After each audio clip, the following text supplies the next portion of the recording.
Oh, wait. The camera is not connected yet. A bit.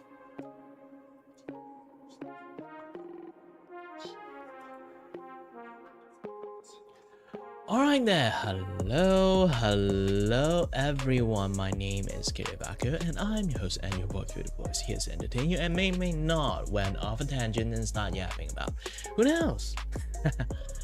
And hi there Creamy, hi there Mr. Laza. Fresh.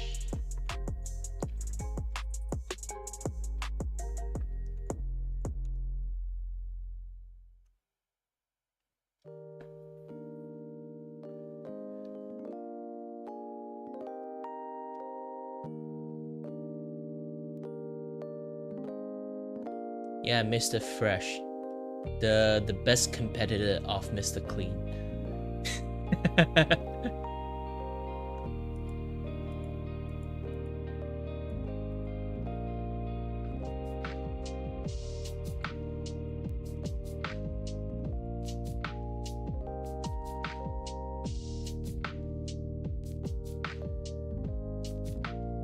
Do you know like Mr. Clean is actually like designed to be appeal for the housewife to see?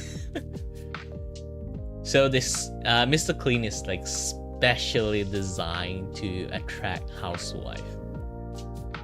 So in a sense, once girls like reach a certain age, they'll start getting attracted by bald people. That is what their research said. Means.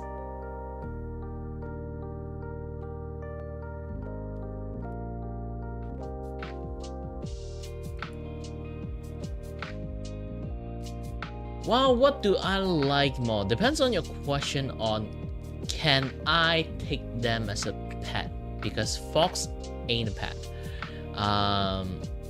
Because like there is like quote unquote like domesticated fox, but is it real? Because like yes, you can sort of like take care of a fox like from its baby into like grown up stage, but still at the end like they still have a very big like wild tendency.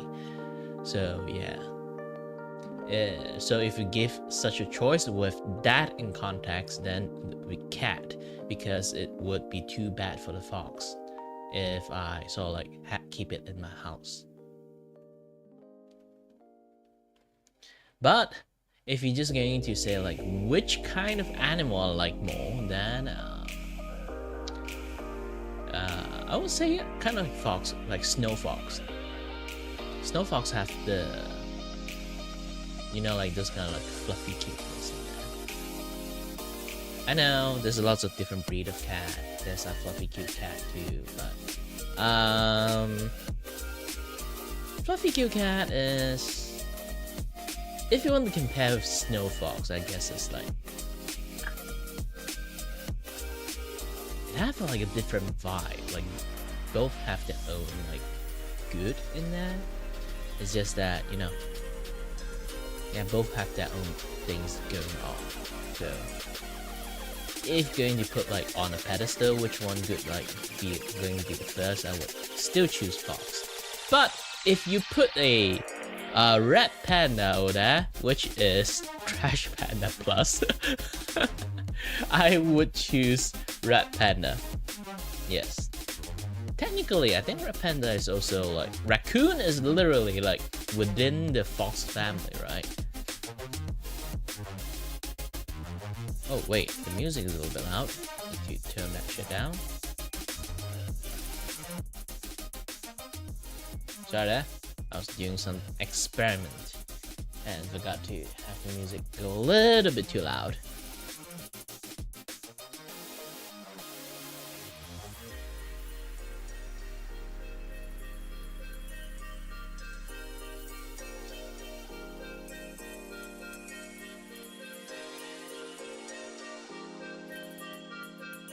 Anyway, yes.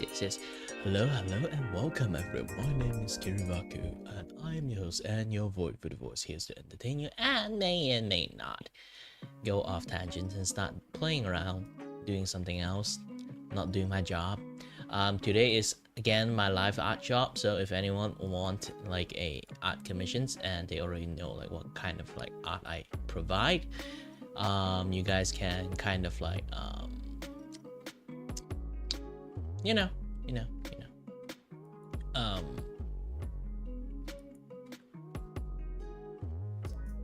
yeah, do like art commission ask.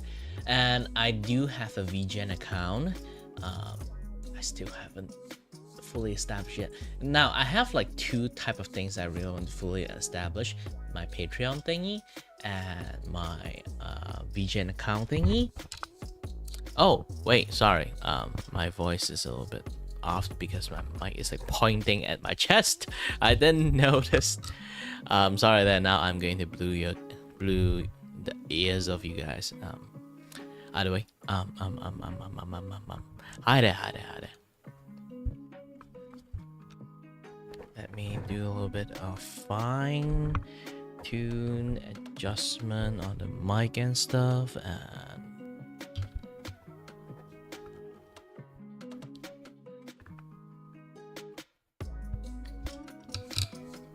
yep, good.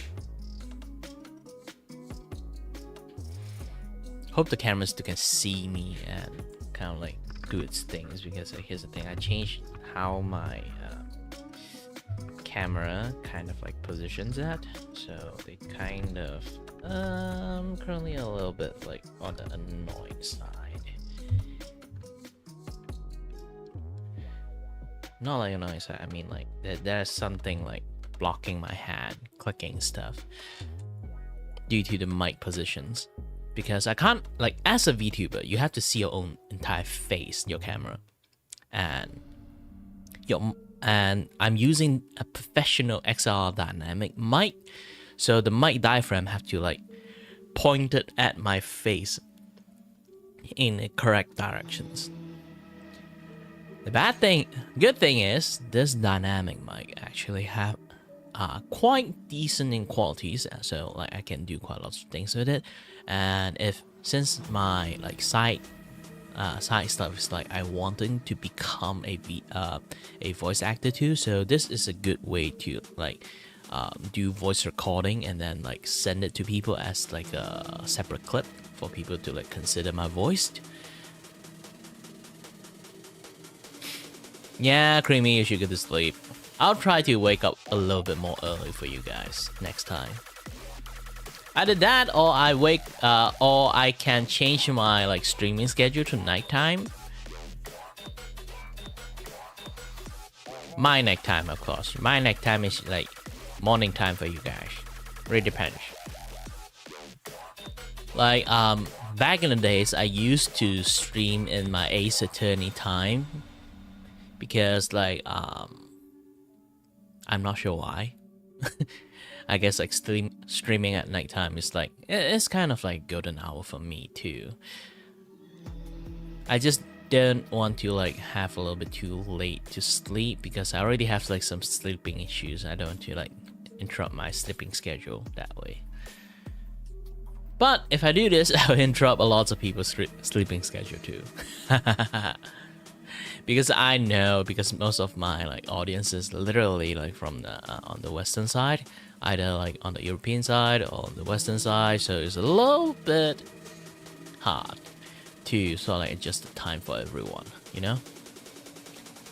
But my friend do say like streaming in my nighttime means like my 8 p.m. is actually a quite decent time already. I don't really have to adjust that much. Like I don't have to like purposefully stream in the morning, but I treat this like my morning job, so I kind of like have to do it this way, you know.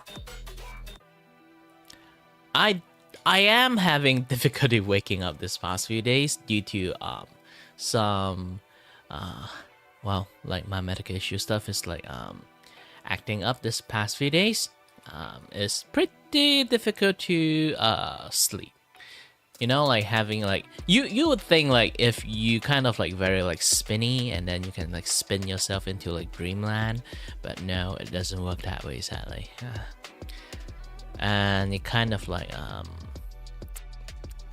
It's difficult to like explain. It's just going to say like it's very hard to sleep.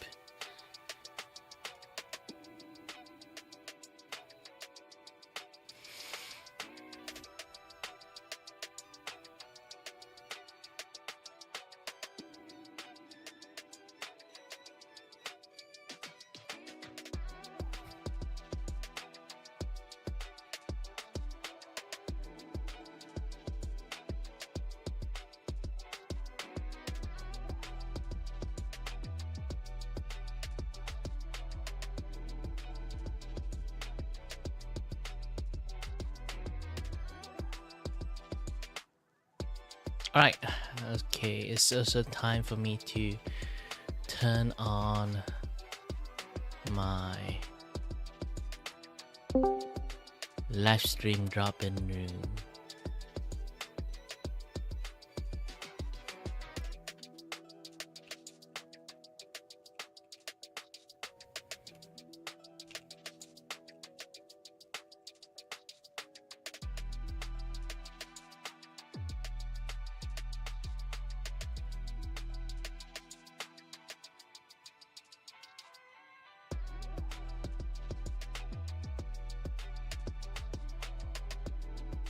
Someone is playing DTI again.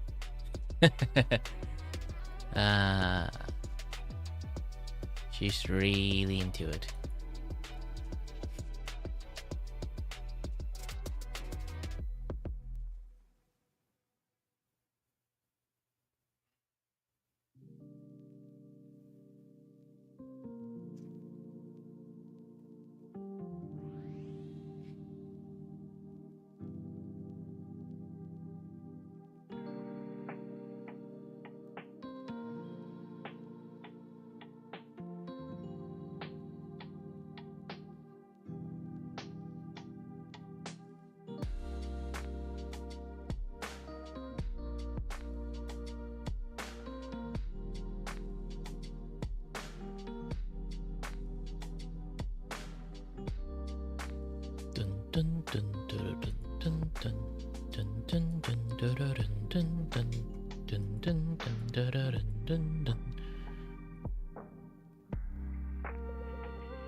Alright then. There's not too much things to talk today. Maybe like I'm still trying my best to like invite lots of guests. So far I invited the usual. It's much more easier that way. And then I'm going to try my best to like invite like stuff like here and there, like special guests, you know. Maybe someone outside of my circle. And then like I try to like maybe invite one or two into that to sort of like have some fun and play together, those kind of things, you know.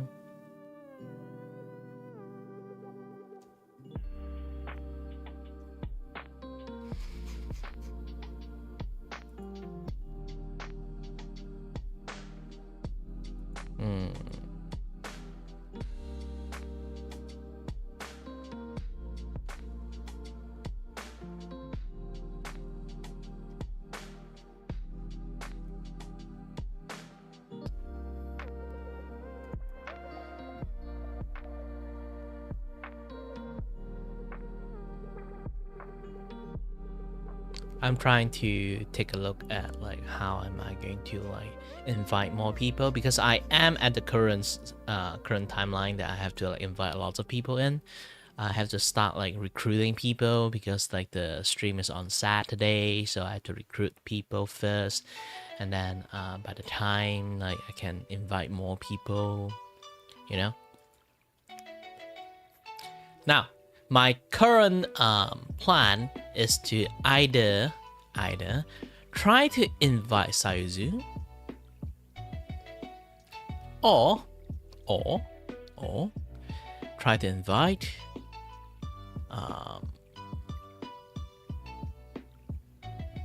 maybe Power actually.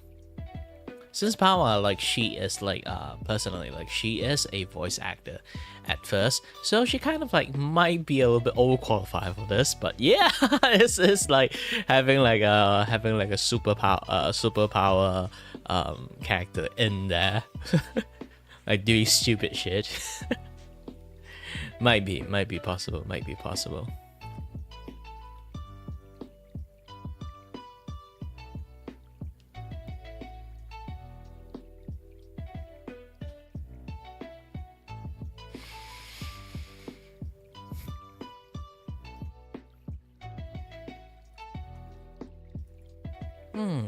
Maybe I'll try to like take a look at it. I remember like last time we did like a special stream for Power. We have like the VIP contact to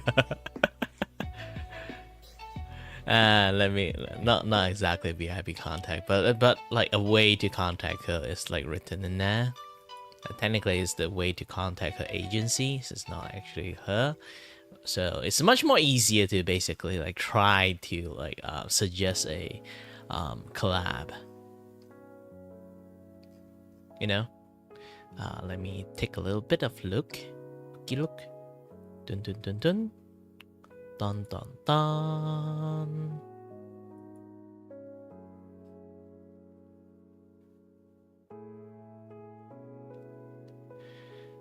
Campaign 1, 2, 3, 4. Ah, yes, here.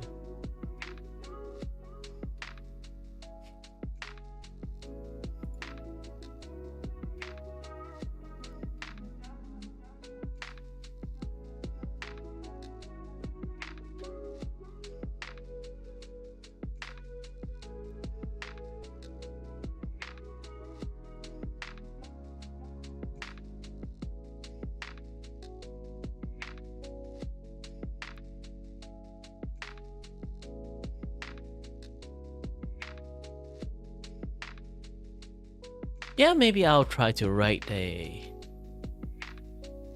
collab request. Not now, of course. Like, I mean, like, I'll try. Yeah, like, collab with agency Vtuber have a much more official channel I have to go through, so it have a little bit much more difficult things to do. But yeah, I will try. Aside from that, yum yum yum yum yum yum yum yum yum yum. All right, then I guess like enough stuff that we're trying to like do. I have a few jobs I have to do. One thing is to finish drawing take, and then another thing is like to finish my Vgen on like that particular service. I will try to like do it on live to show it to you guys like how a Vgen like business setup. So like some people, like if they're curious about like being like on Vgen stuff, they can like try their best to stay live. If no, just watch a VOD, okay?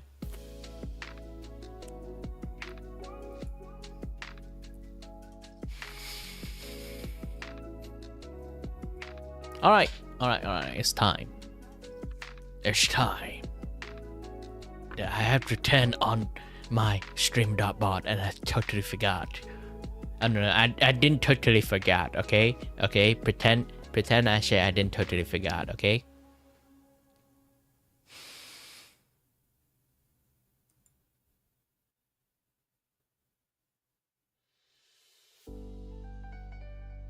You know, this funny thing again. Like, my YouTube has been streaming for a bit, and there's quite lots of people drop by in. And when it comes to my Twitch. Ah, gosh, my Twitch. Man, it's such a barren wasteland here.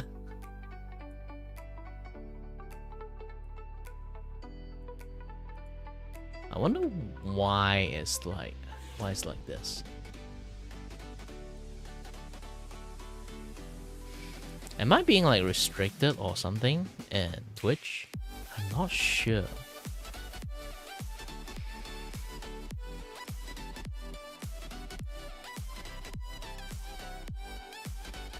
I have to take a look at something on Twitch.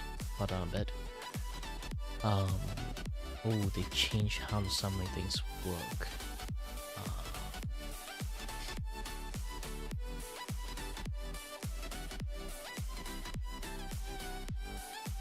Yeah, someone like donate $10 into my stream. I have no idea. Like I'm such an asshole.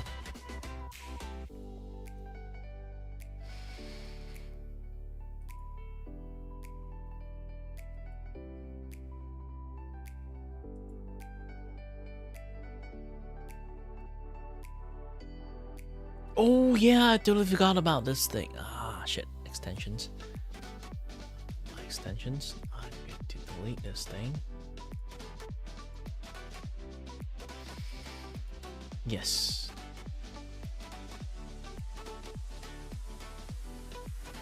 Mainly is because like I have this extensions that like if people want to pay me to draw something, they can kind of like do that payment system using the bits. I kind of like still have that on. I shouldn't have that on. I'm worried like some people actually use the thing, because like here's the thing, like rarely people actually use this kind of stuff, so yeah. Because it's in the sound alert system, not like in any other thing form, like any other things. So it's like in a very weird kind of situations. By the way, yeah. Let's test the mic is working or not for my thingy. Oh no.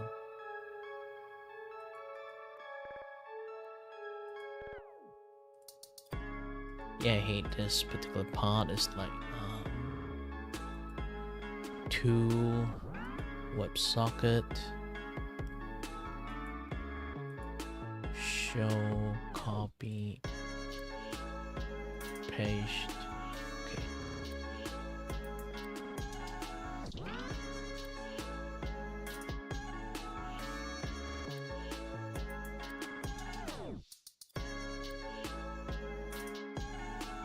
Okay, saved. If I don't save, this thing is going to, I have to like do this every time. Alright, I'm back. Artista Cafe we go. Yeah, everything still works.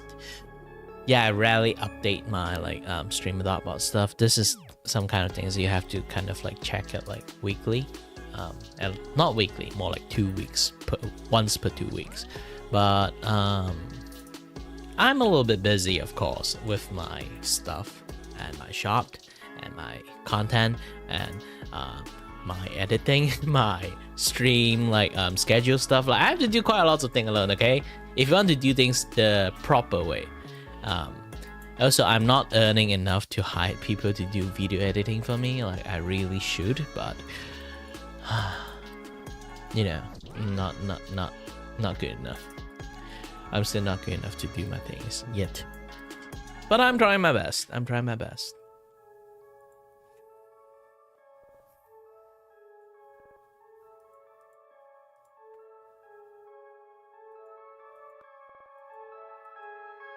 Oh, by the way, if anyone like in Twitch and realize that I'm streaming 1080p and it's really difficult to watch because I rarely have people to watch me, so it becomes like a thing that like the stream will be very laggy. And if you want, you can come to my YouTube, and my YouTube have a change for different resolutions unlike Twitch. So if you guys really want it, you guys can come in here and have a little bit chat, a little bit fun in here. And I actually pay attention to my YouTube chat way more than my Twitch chat. Okay, it's not because that I have like favoritisms. It's more like I only have one pair of eyes. I only can look at one thing at a time. So even combined chat, because I have way more like YouTube chat than like my Twitch chat. The Twitch chat would generally get buried by the YouTube chat.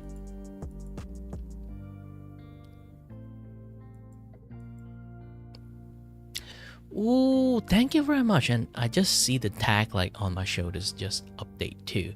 Thank you very much for subscribing to the channel. Welcome. My name is Kiribako, and this sorry, I botched my opening. Let's do it again. Reset. Good anytime soon, whenever we are, wherever we are. My name is Gary Baku and I am your host and your void for the voice, here to entertain you and may or may not went off tangents and start yapping about. That is me.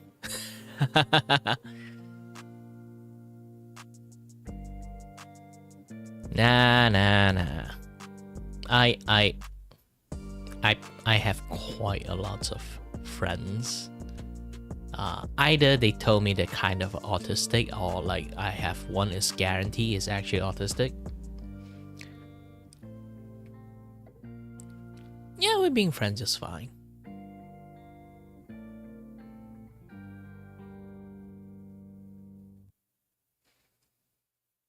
Can I have my basement, please? Truth to be told, I don't really have a basement. Aha! So keep being buried in there. Actually, I'm not really sure. Like, do you guys consider like first floor as a basement? Like, you know, like the ground floor. Is that like what you guys refer when you guys like talk about basement? I'm not really sure. I'm a living talking anime. How would I not like anime?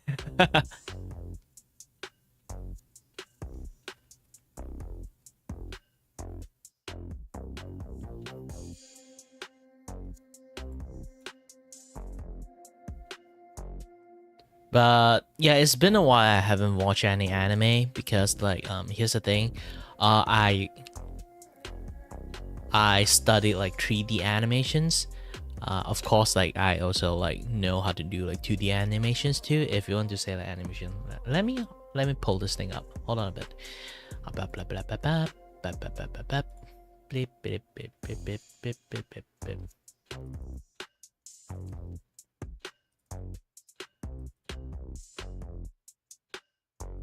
Ta-da! I do hand drawn frame animation GIF too, as one of my like you know, my Vtuber commission artist service. Actually, I should do this. No, this. Well, technically, you should do. Basically, I am like an animator too. But here's the thing, once you become an animator, you kind of like, I won't say like, not like I'm not enjoying like anime anymore. It's more like I enjoy anime in a different sense. So I kind of like forget how to enjoy anime in like the conventional sense, you know, like I would be sitting like that, ooh, nice animations, ooh, nice framing, ooh, nice stage, ooh, nice story arc, like in a much more connoisseur way, instead of like boom boom bang bang, ee wee ooh, something like that. I'm not like that anymore, sadly. So I enjoy like animations in a much more different sense. Once you kind of like learn how to make animations, you really see things in a different way. For me, it's a kind of like always try to learn from what I'm watching. So it's not like I'm not enjoying anime anymore. It's like I kind of like when I watch anime, I was like on different mode. Maybe if I watch with my friends, I would be like much more enjoying it in that way, instead of like, from this kind of angle, the drawing is a little bit like this. Oh, this is how they're doing lighting. Of course I won't nerd out on the animations when I kind of like watching with my friends. It's just that, ooh, just enjoy like dumb fun together. It's like watching Gintama. Gintama is like my favorite. Like, here's the thing.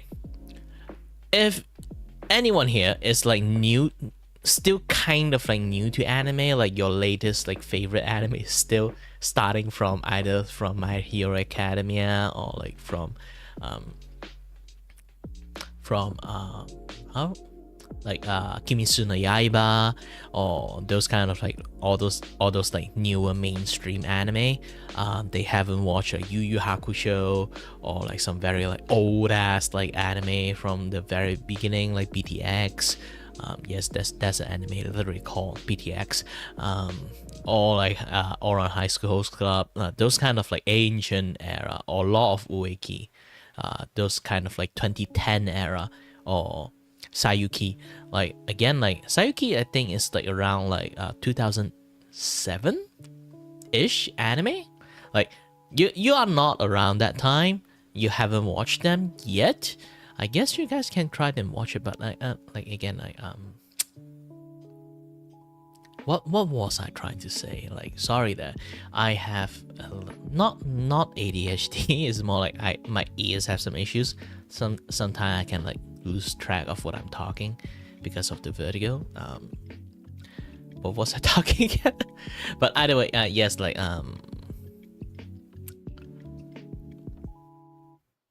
why do I start talking about old anime? Gosh dang it, my brain.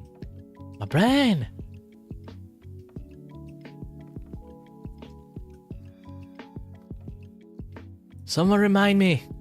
What was I talking about? But yeah, just say I watch anime for a very very long time. But again, like yes, if you kind of like in the anime culture for a very very long time, yeah, if you know what Gintama is, like yes, Gintama is the embodiment of anime cultures. And if you don't know what Gintama is because you are kind of like new to anime stuff, like even you just watch the latest anime, like maybe like Attack on Titan, or like some sort of like anime, mainstream anime around this like 5 year, you are still not really like into, I won't say like into anime. It's more like within the anime cultures really like have a starting point, and then like people already are like that. It's not like anime is like full on degen stuff, you know. Anime is actually quite have its own sense of humor when it comes to like a lot of like things like gag or this and that, yeah, that stuff. People who is literally like only watch the mainstream stuff, or you can kind of like say tourist, they kind of like don't really understand the gimmick and humor for anime. But if they really really want to like understand it, try to learn to enjoy watching Gintama.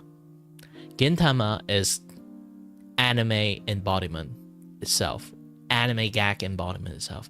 You can watch it and just like enjoy, try your best to enjoy the gag. Once you starting to like get used to the funny gag, or like funny like humors that have added in there. They have a lot of like slapstick humor, verbal humors, and like anime-ish humors, and like lots of like things that are going on in there. Like it's just like so hilariously funny, especially the more like anime culture you are, the more you understand the humor, the more you can laugh at the anime. And then there's so many times when I watch Gintama, I literally laugh my ass off. I'm not kidding on the laugh my ass off part. Back in the days, the laugh my ass off is literally like you laugh so much you fell from a chair. I really fell from my chair from laughing so much, my entire body went numb. I'm not kidding. It's that hilariously funny. Yeah, the Gintama is like embodiment of like anime comedy, or you can say literally reference to like anime culture in some sense. So try to watch Gintama if you want to like truly like assimilate it into anime cultures.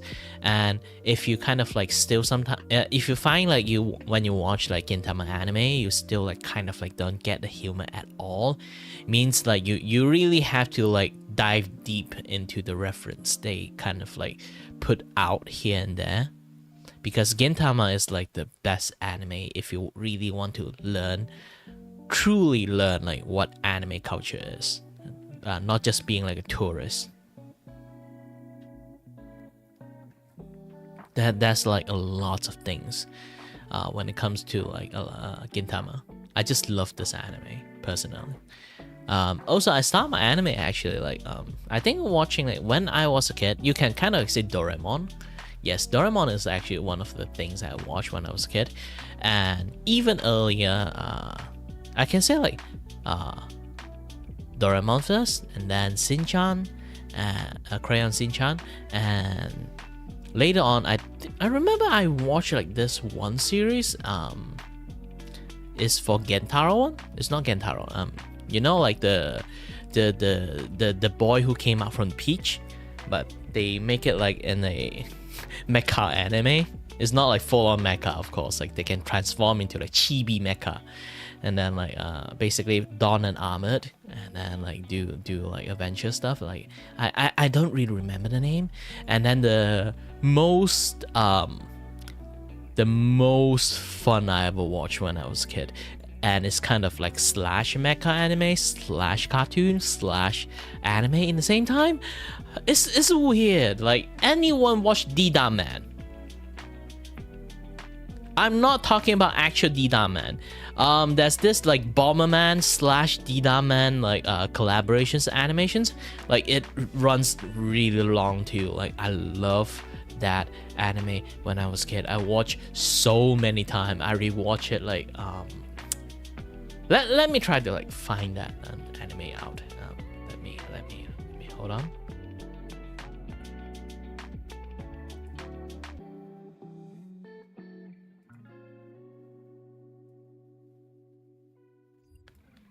Let me try to find it.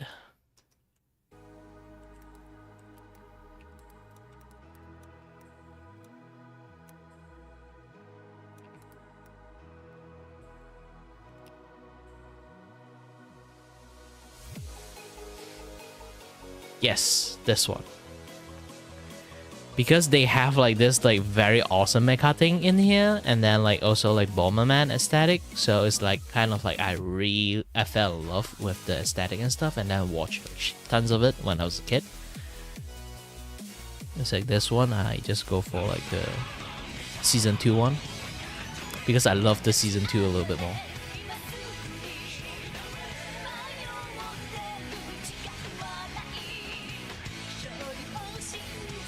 Whoa, whoa, whoa, whoa, whoa, whoa!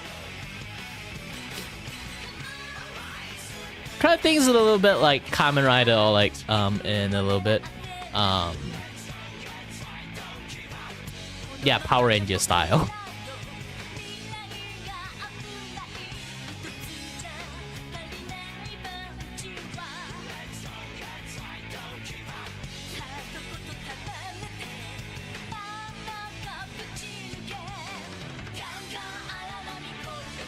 Look at the mecha! Like, I was like, oh!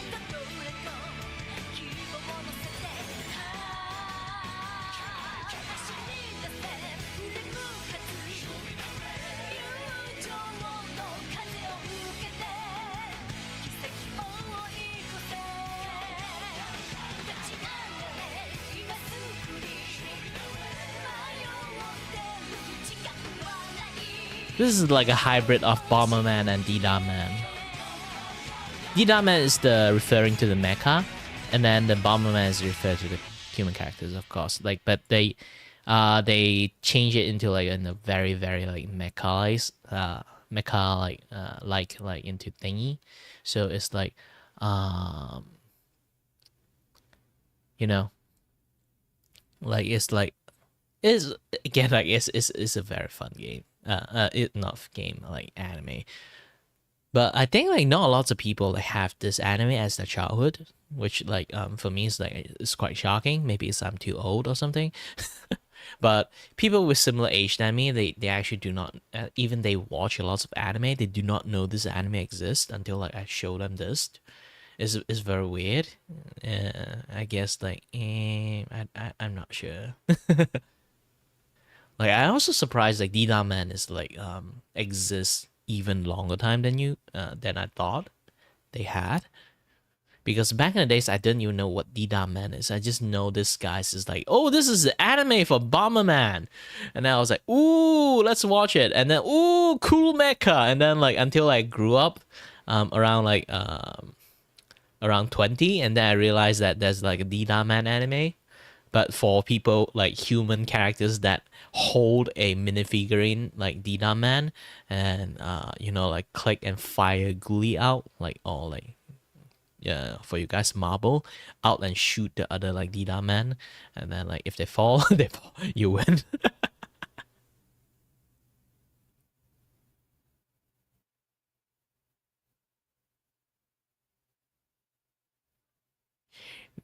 Never realized you could make an entire show about a group of friends who main hobby is blowing stuff up.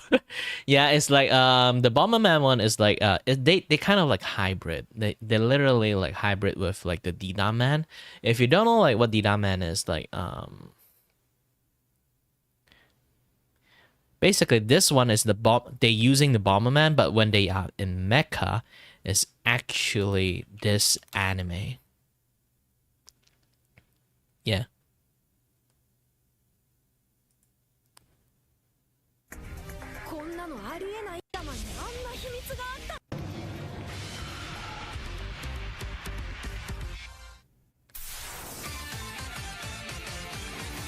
So this is Dida Man.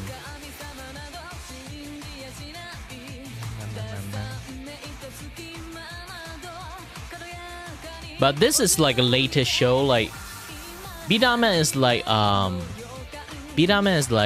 been here for ages until they starting to have a mainstream anime for it.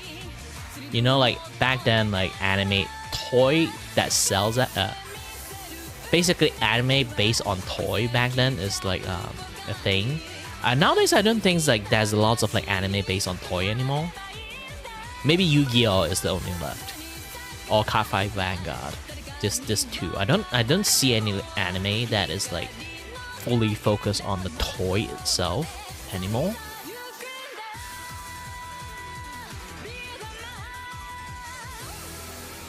Like this is the Beta Man, and this kind of like toy exists for a very very very long time, and like it's been like here for ages, and then so it's practically like the entire anime dictate like this is a very old anime, so it's like it's been here for ages. You can see like the mecha like design is exactly the same, and I loved it. I really really loved this anime.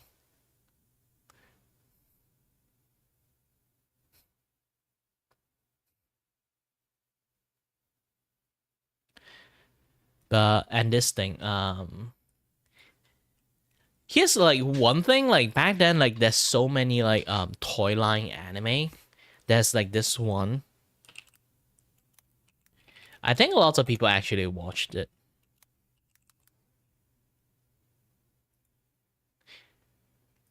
Lots of people remember the English versions, but actually this is a Japanese anime.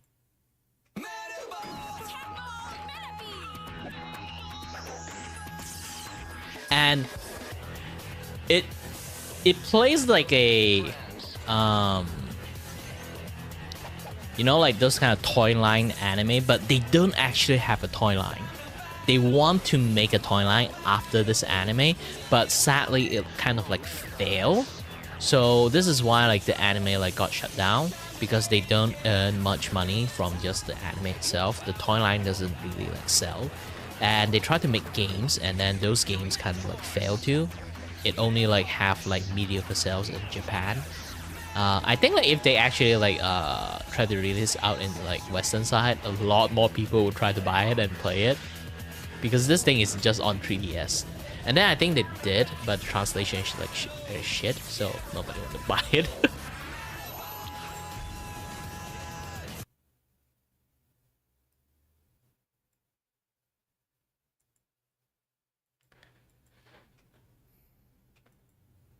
Yeah, personally really like mad about it. And then it have a Japanese opening. Why? Because it is a Japanese anime.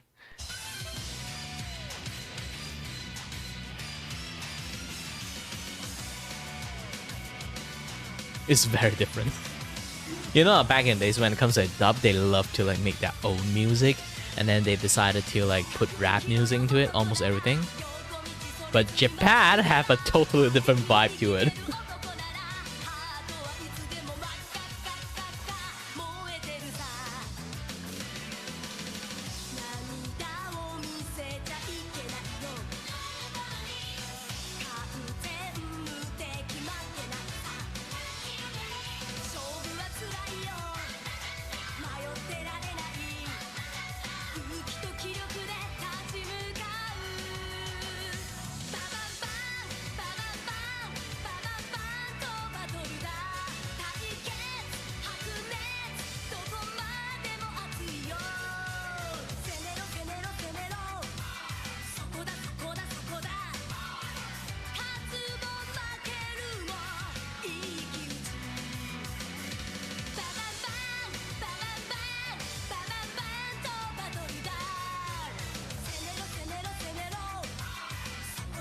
Yeah, there's zero action in that opening.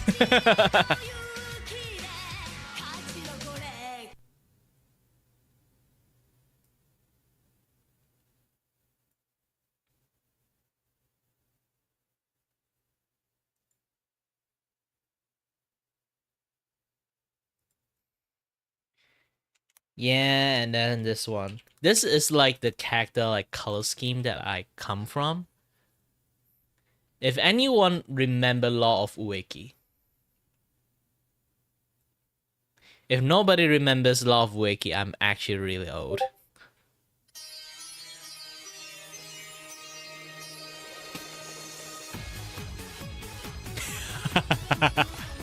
Now you kind of know where my like facial design coming from.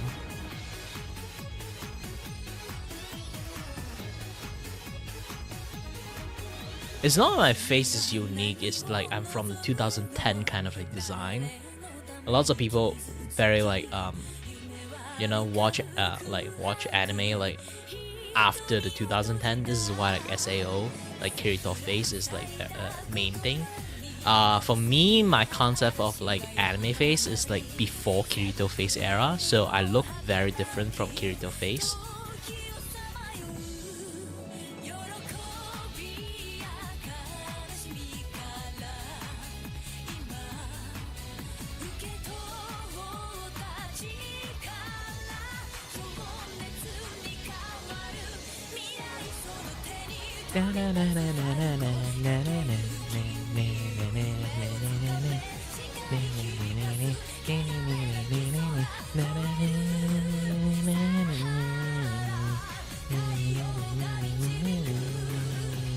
I really like the concept too. Like this guy, his power is like it's basically like a gladiator fight between demigod.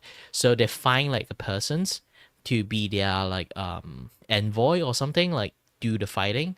So he have each like envoy have like their own power, and Ueki have the power to turn trash into tree. How awesome that skill is! Anyone who want that skill.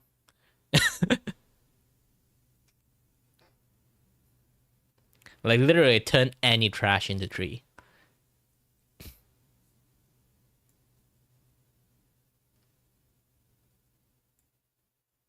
Shonen anime doesn't really have that much drama added into it. If you want drama, you have to watch shoujo anime.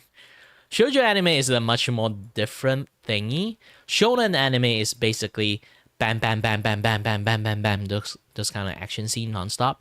But if you really want like drama stuff, you can watch a lot of like shoujo anime. Shoujo anime like have like two kind of like shoujo anime. One is like heavy drama, and another one is like you kind of can say like heavy romance.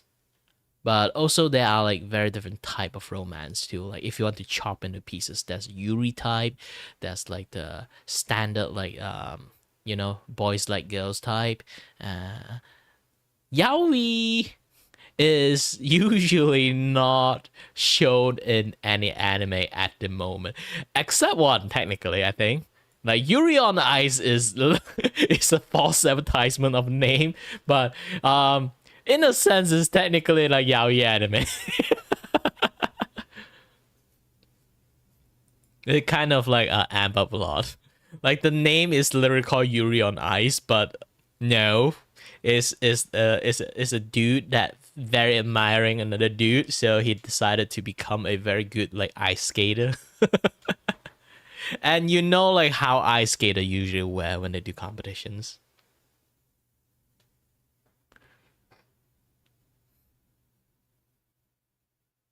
And for me personally, don't judge me.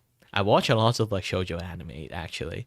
It's not because I crave love. It's more like shoujo anime have a little bit much more different like vibe to like a lot of like shonen anime. They are literally a complete different thing. So I personally I like anime, so I watch a lot of like different type of anime. I watch Yu Yu Hakusho, I watch One Piece, I watch all those kind of like shonen anime, even seinen anime like Gaiva or like you know like if you guys don't know what seinen anime is like the more of the grim dark version. It's like they're more grounded to realities. It's like Psycho is one of it. It's like is it called Psycho?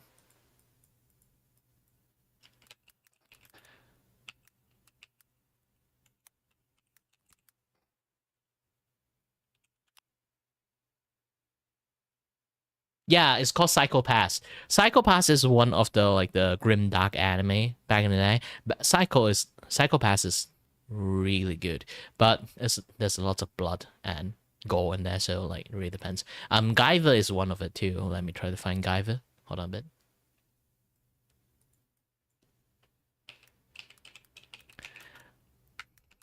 If anyone, if anyone like like Kamen Rider, but they think it's a little bit too lean toward like toy-ish look because they are trying to sell toys. Guyver is literally Kamen Rider, like literally slap a M and matured in there.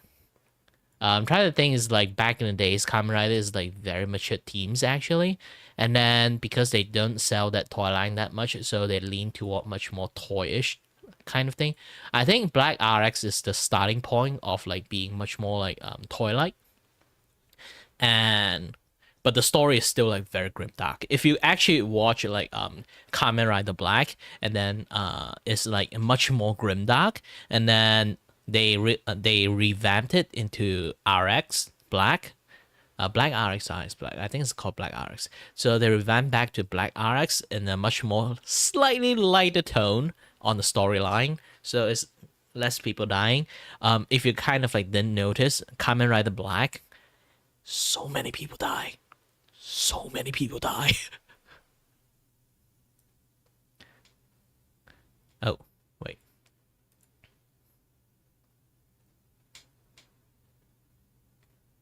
Yeah, bio booster.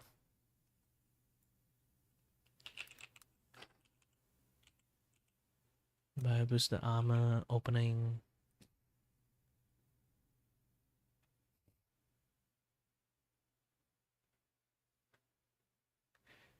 Kind of like that.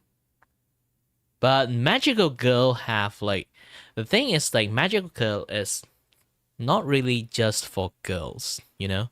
Actually, Magical Girls have the boy theme too. It's just that they are not really that, you know, because Sailor Moon have been boosting up like the Magical Girl kind of like formula. It become like a very like girl centric like genre. But back in the days, if you kind of like look at Saint Seiya, if you know what that anime is, it kind of is magical boys. If you compare the plot, there is a person who gave them power, and then they have to protect that person and the world, and then gimmick ensued, and then they try to protect that person that gave them power. You now you see it. The magical girl theme in Saint Seiya. Like the theme is there, it's just that not a lot of people kind of like can spot it because one is like girl centric, one is like boy centric, so the magical girl become like their own genre afterward. And then this is Guyver. This is the OVA version one. It's a guy that is like the very old anime, but also same time, look at this like kick-ass face. This kick-ass, this kick-ass like Kamen Rider face. Oh, and they are the inventor of the Jiggly Booba cannon. I'm not kidding. They are the inventor of Jiggly Booba cannon.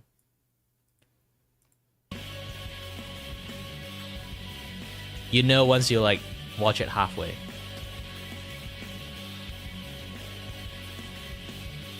Because this is an OVA, it looks much more newer, but back in the days, this is like old ass anime, like 1980 something.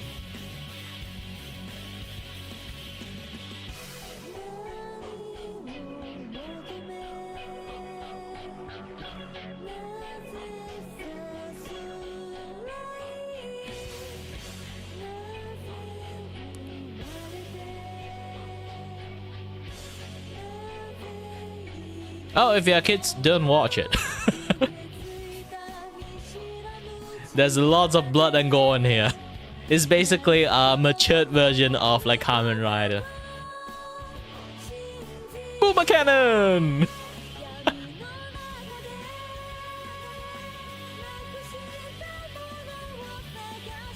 Technically it's not Booba Cannon. It's like they're focusing like basically they focus the lasers. That is kind of like the lens that focus the laser, but we love to call it Booba Cannon.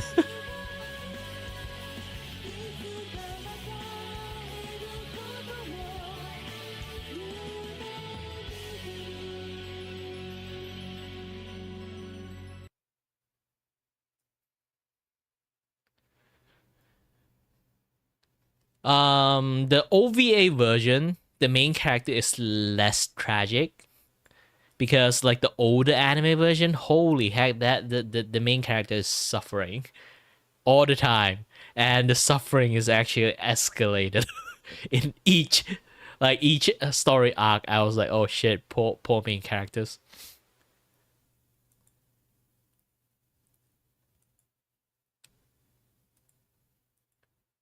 You have to watch it to actually know it.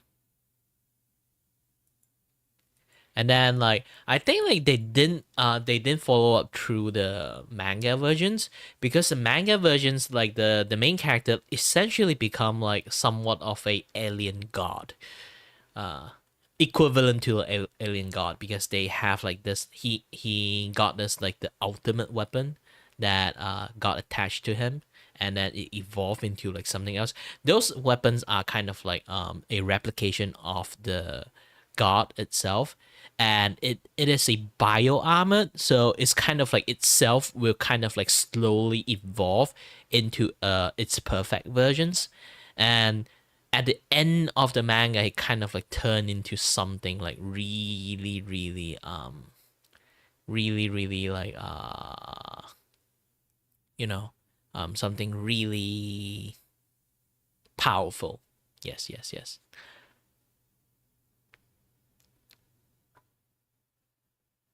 Yeah, Art Cafe is open today. If it's basically like this. If I have nothing to do, I do my stuff. If I have like art commission to do, I'll do art commissions. Actually, I'm still looking at your art commission like from way before. My brain is still like running pending mode. Because it's a little bit like on the say in a sense it's like complex in my brain, like when it have like a very like specific scene, my brain kind of like went into artistic mode.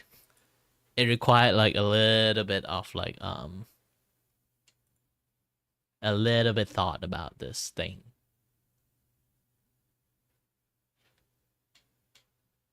Because like technically I already have this thing in just like just a sketch, you know.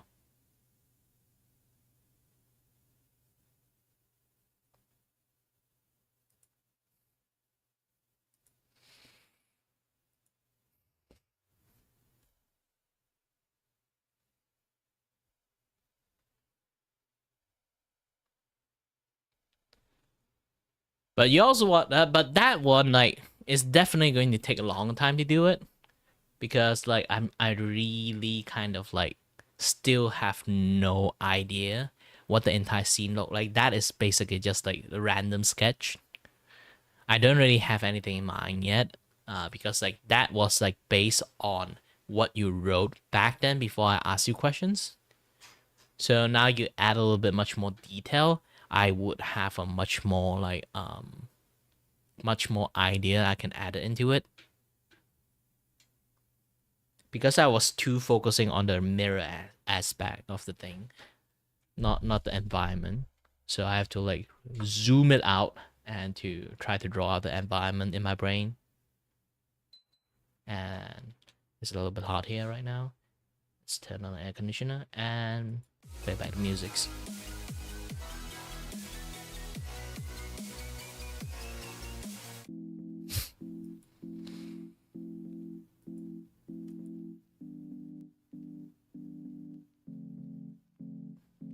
I don't think my art is awesome in anyway. Just look at this thing. Sorry, not this. Do you consider this thing awesome?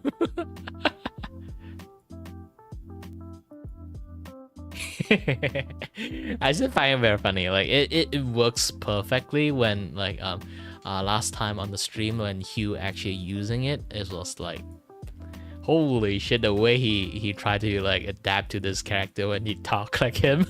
I was like, ah shit. It is him.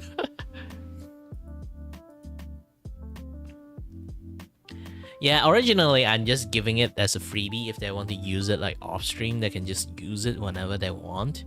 This is why like I have this like Ryu one, but she isn't using that because I tried to like add that VTuber into the stream as much as I can, because like again I'm trying my best to like showcase the collab partner, but I will try to add more stuff into it because I currently like my thingy in here. I upgraded the visual of this place, but yeah. But you know, hold on a bit. Let me move myself to appropriate space. If you kind of can see, you know, here, this is me. This time I like won't poke out no matter what I do. So if people want to like see this, they can kind of like see it. But generally, I would be like this small, you know. They're doing quite lots of stuff.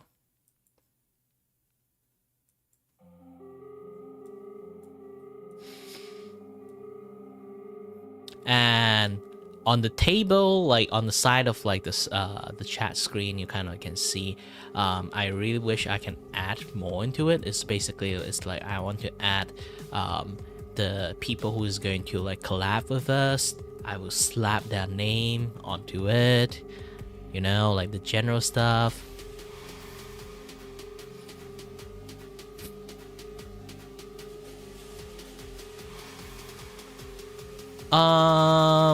Here's the thing, when it comes to collab, I think I'm just restricted to VTuber at the moment. I'm not going to like add any other like viewer, because like here's the thing, at the end I'm still making content, and this kind of and it's something that's shown in my channel as, in some sense you can say, safety protocol. I don't want people like in the stream say something really yabai, and the safest bet is literally have people who themselves are doing streaming themselves, so they know how the standard code of conduct works. So I don't have to like worry about like shutting the person up when they're starting to like suddenly went on a political rant or something like that. Like, you know.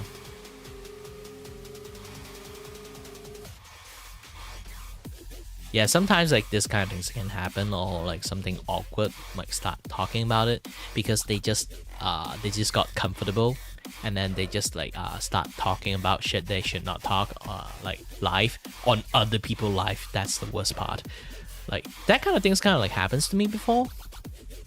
Like back in the days when I do like drawing stream, I let people join in, you know, like have a little bit like fun, let them like I literally do drawing on an open canvas. Like while I'm drawing, I literally have like an open canvas right on top of my head or right in somewhere people can draw to have fun, like all the viewer. And then imagine like someone just literally posts a hentai on the little on the canvas that I put. That would be very bad, right? Thankfully, not something like that happens. More like someone posts something like image, they finish drawn in there, which is like I realized the dangers of it, because there's like the day before there's a person draw a dick in my stream, so it's kind of like yeah, this is the YouTube, so the moment I draw a dick in a stream, it's kind of like not a good thing in the first place, you know. If you give a man a pen, they'll start draw a dick. There's like dick to time ratio. Yeah, so it's not like the best thing though, to kind of like unless like you have to like really trust your audience. I think the only 2 persons I know, they put their full trust in their audience, that no people would come in and troll, or they have like a very good system that can filter out like the trolling person. I don't have that kind of like energy to do moderations, so I don't do like viewer centric like not viewer centric content, viewer like invite in to like do stuff kind of content, because this kind of things like is really really have you personally, you need a lot of like moderation energy to do it. I think the best one is like Shinding. Shinding is like one of the best one. And then if anyone watched it before, like that's this guy, he played Skyrim, and then he modded to the point that anyone in like the Twitch, they can kind of you know, like people can add like AI voice in there and then AI dialogue in there. He managed to, I think he wrote the code personally, that he let people in Twitch do like add like entire their own character in there. So like sometimes you can walk around in the Skyrim and then you meet the NPC that your character made, that your viewer made, and then they will talk to you. Literally they will craft the dialogue, and then the NPC actually like will talk. So you really have to like you know, have to really trust your audience not to say the wrong thing. Sometimes people want to troll just for fun, yes, it's fine, but there are a lot of people who kind of like have too much fun, and then when overboard, like those kind of things will happen. It's still kind of a fun thing to do, but it's too bad I don't have the energy to do moderations. And personally, again, I'm going to repeat this again, I really hate doing moderations. I really wish people can actually like have their own set of like personal understanding of people boundary, but it's asking too much if it's in the internet. Like if it's just your friends, like IRL close friends, yes, you can expect them to do that. But if it's like literally on the internet, a lot of random people will appear. Like you can't expect everyone to behave like that, you know? Once you understand internet enough, you'll be much more aware of this kind of things. But this is why like it's a little bit sad for me that I can't do something like that. So currently I'm still trying my best to find a lot of like newer like VTuber like trying to do. Actually, like at the beginning I did talk about it, that I'm trying to like invite. I think I already got quite full team when it comes to this week. I'm trying to invite more people. Either I want to like invite people outside of my social circle, of course. Maybe try to invite Sayuzu or invite Power. Really depends. Power is actually like a legit voice actor, so like if I invited her in, It's like actually like invite a professional to come and do voiceover. I'm afraid I need to pay her for doing that. I would try to send because like she is a agency VTuber, so I have to like send it to the agency to like see like if she like wants it to do something like that. Like I have to write an official channel proposal for it, you know. It's not like, hey, want to do stream together? And then, hey, yeah, and then yeah, we can do it. Like those kind of things, you know. When it comes to like agency VTuber, their voice is the IP in the sense, so we have to go through a little bit much more official channel to like do things, you know. If it's just like playing games, fine, playing games together. But the problem is like my stream is literally wanting people in there to like do voiceover thingy. That would be a little bit much more different thingy. And sometimes some people are intimidated, like they are afraid like they can't pronounce the English like phonic well, or like speak the English well, or like they worry like they can't like do the voicing that well. Those kind of things like elements in there. So it will have a slightly much more difficult to invite people in than to invite people to play together, you know. This is like inviting people to do voiceover and play together in the same time. So it's a very different thing. And if they already finished the game, like they won't enjoy the gameplay in the first place, because like this kind of game is like you play once, you kind of like already know how to play the game, how the game ends. So I need to also invite the people who never even play this game in the first place, so they can kind of like enjoy it together. I already finished the first 6 games, so I kind of already know lots of things. And here's the thing, I'm a Malaysian. I'm trying to tap into the Malaysian circle and Malaysian VTuber circle, but sadly not all Malaysians are that confident at their English. I only speak English that well, not actually that well, but I can speak English in the manners that a lot of people understand me, is because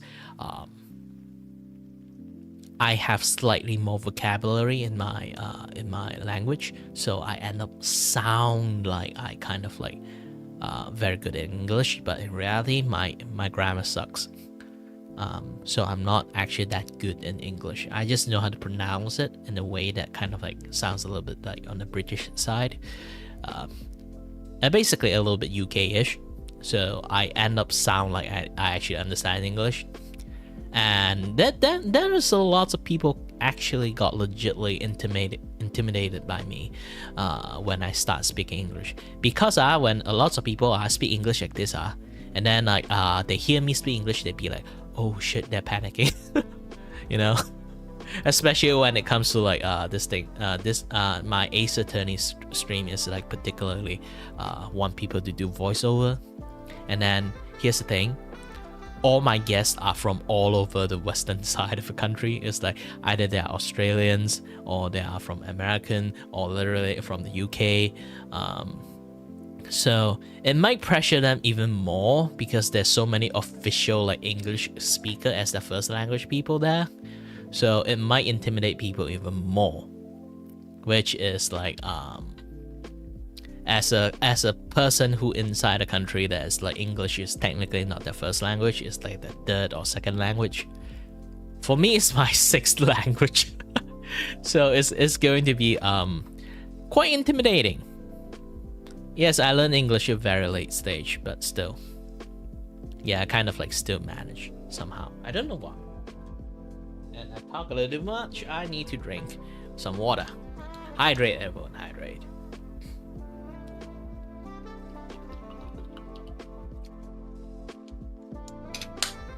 Oh yeah, my Ace Attorney stream is actually pretty funny. I am trying my best to become a voice actor, so I'm trying my best to do a lot of voices. And funny thing is, like, I learned to switch my voice in rapid successions, because sometimes I have to voice different characters. And I tried to do a lot of things, and I found out that I starting to gain the ability to switch my voice quite easily. even in mid-sentence. But yeah, like currently I kind of like mastered the old man voice. Like back then I have much more difficulty do the old man voice. Like even in the beginning of that stream, the old man voice I really running out of breath because I'm trying to running out of breath, but somehow now I can actually do this without any issues. I can literally change my voice. Like holy shit. It's literally changing another person's voice. When I try to like do some editing, like if you guys notice, I've been like trying to release the VOD in chunk because it's a 6-hour like stream, so I have to like chop into pieces to like show to people. Too bad I don't really have any like video editing skill, so the video is not going to be edited in almost any form at all. At least I'll try to add some previously, something like that. But aside from that, like nah. But too bad I didn't actually manage to use any of this like very deep voices, because my deep voice and my kind of like this voice, in a sense is my default voice. They kind of like sound similar. It's just one is like on the higher pitch, another one is like on the lower tone. They just have that kind of difference. So if I kind of like switch in between, people can kind of like can hear it. It's just exactly the same person, just a slightly different tone change. Sadly.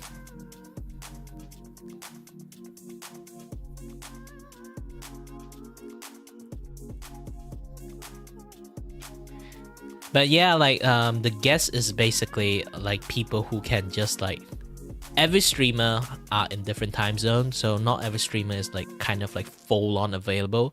Like last stream already like 6 hours. I don't think there's a lot of streamers can be committing like 6 hours inside the stream, and some people have to like drop, come and go, or like they cannot be on time at the beginning, they only can be on time on the later time. So those people are not like the consistent, like high consistency of being like in the stream. So it's really hard to just put them in the thumbnail and then people ask like, where's them? Where's he or where's she? Like, I need someone that have like a little bit like can consistently commit to it, so they'll become like the core collab guest. So there will be features in the thumbnail. There will be like you know, if they are friends, like they kind of like are very consistent like temporary guest, I would add them into. I know like maybe they'll just come in here for maybe 2 hour-ish, exactly 2 hour almost every week, then I'll like consider adding them into it too. Or they already told me they have circumstances, like maybe like they have jobs they have to do, or like they have stuff they have to do like around this time, they only be able to commit this like 1 hour stream, and then yeah, they technically are temporary guests. They are not going to stick in the stream like either forever or like for like a fixed amount of time, for like the from the beginning to end commitment. So they will become a guest, a temporary guest title. And temporary guest title is basically just like sitting on the as you kind of can see, like, hold on a bit. While I generally stay in like the, you know, the small table, there's like this big pedestal for people to stand on, like, you know, like the audience stands and stuff.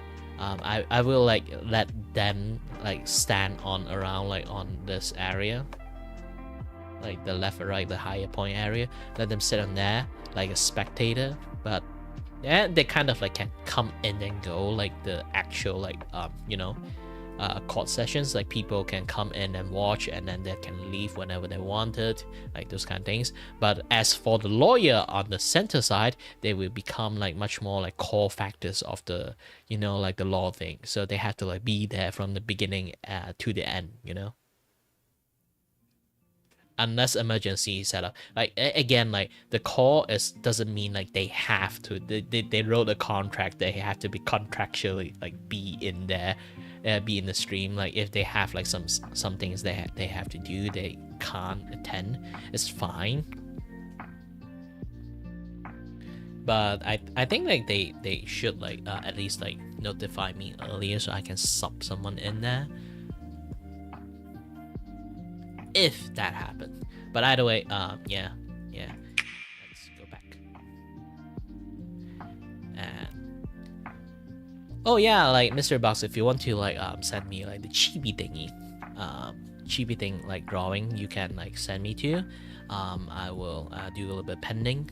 Take a look at it. But here's the thing, depends on like what kind of like chibi you want me to draw. Like here's the thing, like if you just want to draw one chibi, it looks kind of cheap because like chibi doesn't really have that much of detail in them. I can try to draw more detail into a chibi, but it's still like cost like $15. Is like a little bit expensive because like I do spend a day in there, so I need to count like a day fee in there, and then I need to count the art fee in there. Even though chibi is actually quite cheap, this is why it's $15.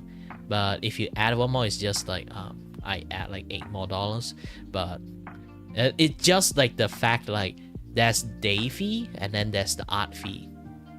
So just understand that if you order like one art, I would consider that art like the day fee plus the art fee. The chibi art fee is already like 8, and then like the day fee, which with the inflations, the day fee is technically like increased by you know, like electricity bill, the food bill, this and that, yeah, that stuff. I already like have all those things like accounted for. This is why like it at least like have a certain level of fixed price. I still like, even though it's like $8, it should be $16, and I already still count like as $15. It's because like people do come in here and then like ask for it personally, so I do appreciate that. So I end up give them back like the original discount, like get them like a $1 discount. Nobody actually knows that. I just like official pricings is already 8, you know, like 8 for like a day fee, and then like 8 for like the art fee itself. And it's kind of like if it's like this, like maximum I can draw 6 in a day, so it would be 8 plus 8. 8 is the day fee, and then plus another 8 for the art fee. The more you add, like the more 8 you add there. Like if you have 2, means like 8 plus 8 plus 8, so it become like 8. And if you want like 4, 8 plus 8 plus 8 plus 8, you know, and then plus a day fee, also 8. So the numbers like functioning a little bit that way.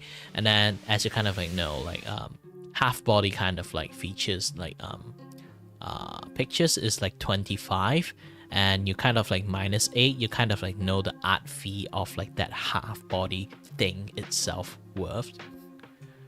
So almost all art that I made for everyone, they just kind of like minus 8. They kind of like know the art itself, what is the worth of the art itself. My friend did tell me like I should just like calculate like how much time I do for the day fee, but I don't want that. So because I want to make my artwork a little bit much more affordable to people. Because here's the thing, if I actually charge properly, like how I normally how other people being charged like for other people's stuff, with my certain like draw art level, it's almost like $50 per art. Like for the half body one. If you want the full body one, would be like $100 per art. Like I was like looking at how people charge this kind of shit, I'll be like, holy moly, it's just drawing. It's not even commercial at that point. Like if you charge it for commercial, yes, but like commercial license and commercial license art, and just like people like want to support you and then like pay you for like art, then that is like a very different story, you know. It's like if they really want it for commercial use, it's like they want to put it on the, like the face of the book or things like that, then you should like charge them slightly bit more. then yeah, like either double the price or like slightly a bit more. Like depends on how you do the calculations. For me, I never really like do anything commercial at this point, so I don't mind. Even people don't tell me they are actually using it for commercials. They just like want to support me first. Like the first thought is just to support me, and then the art come out good and they want to use it as commercial, and then they just put it without any like knowledge about it. And I'm still fine with it. It's not like technically I'm losing a little bit of money, but still I'm still fine with it.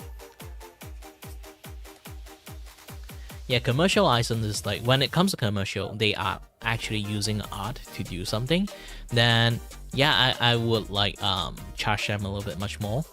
But if they aren't using the art, they basically just post it on Facebook or like post it on Twitter, like, hey, I did some, I asked for someone to draw me, here you go, haha, like something like that.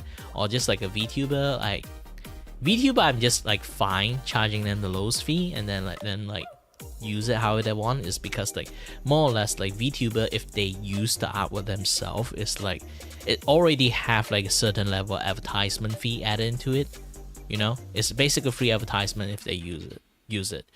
But if like actually using for commercial use, then things would be a little bit much more different in pricing. And not a lot of people, when it comes to like art commission stuff, not a lot of people actually understand how to charge people in commercial fee and how to charge people in like personal art fee, you know. For me, I always charge people with personal art fee, not commercial fee. And there's a lot of people like newbie like artists, even though they are very good at drawing, like even like higher level than me, they just start up do this like art commission stuff, and they will refer to like a lot of people, like a lot of stuff. They might not know there's actually a big difference when you charge things for commercials and charge things for personal use. And then they just like see like, oh, this person have this art level, charge this kind of price, I should do it too. And then they'll be like, okay, this artwork worth like $100, and then the people will be like, holy shit, this is expensive. And then and then that person will say like, everyone charge this way. And then you didn't actually know the context that they charge that way is because either A, they are kind of like a little bit famous, or B, they kind of like have a little bit what they call a commercial fee. They have to you kind of like market like, okay, I give you this artwork, you can use it to like use in advertisement, this and that, yeah, that stuff, or like put it in some branding clothes or something like that if you really wanted it. Like, yeah, it kind of function like that, you know. Some people actually take royalty instead of like doing that, doing like a very big one lump sum charge. But either way, it kind of like confuse a lot of like newer artists, commission artists that want to do like art commissions, and then they kind of like overcharge, and then kind of like spook the customer, and then the customer like ghost them because they charge too much. They got the artwork and then just ghost them, never paid them, because like $100 for a piece of art is a lot, you know. And you can buy like 2 like cheap game from that, you know, like very good like AAA like discounted game. So it's a lot. Yeah, you can like scroll it back up. Personally, I need to go to the toilet too. Like, I have a stomach ache. You can try to listen from that, I guess. Either way, yeah. Aside from that, I'll be back after I finish my business in the toilet.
Hello there, I'm back with a lot more energy. I don't know. Let me work off this. I've been literally yapping for like 2 hours straight, almost, if I include my toilet time. Well, it's more or less like hour and a half, but still, it's still quite lots of time.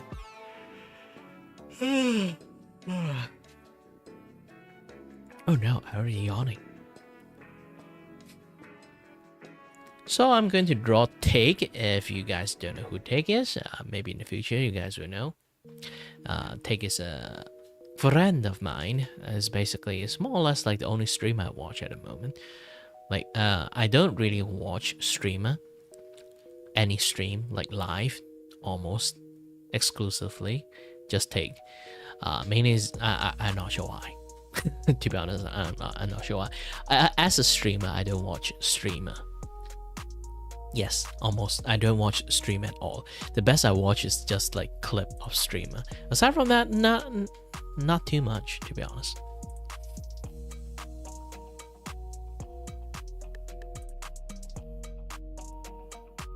So take and consider as an anomaly.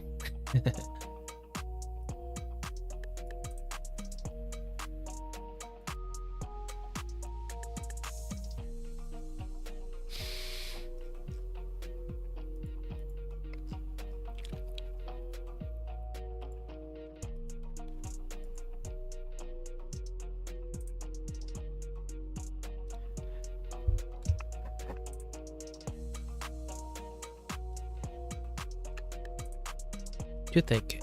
Let me adjust the brush a little bit. Okay, good.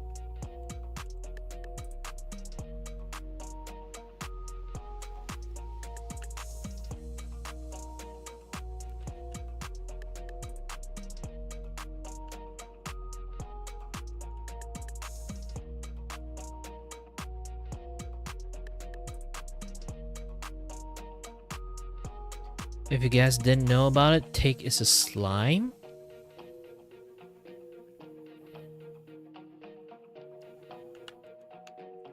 So he have this like very like gooey type of hair style. So I'm going to add it and give it to him.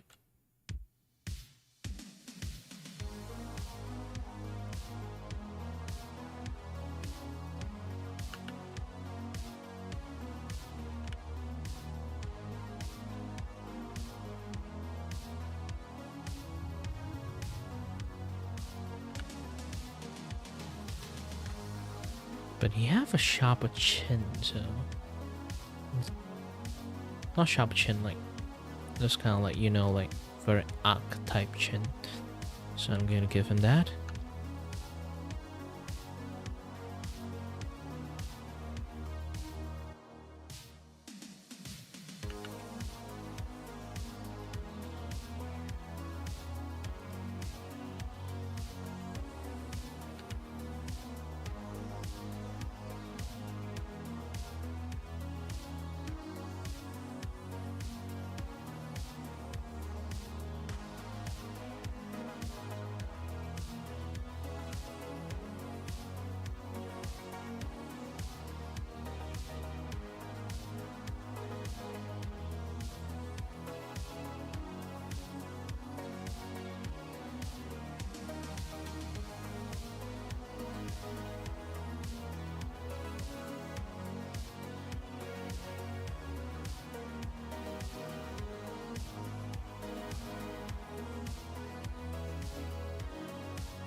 Sorry, that I was having a little bit of discussions on the game thing.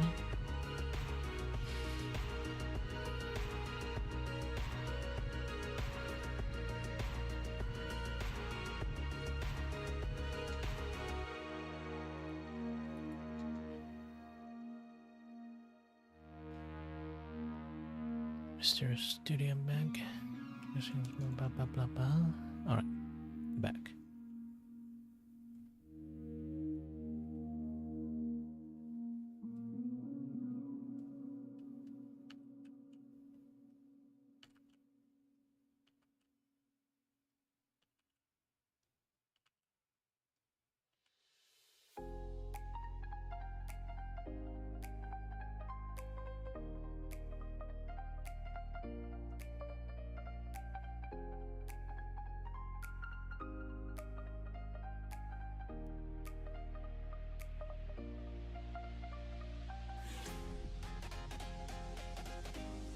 Are there any?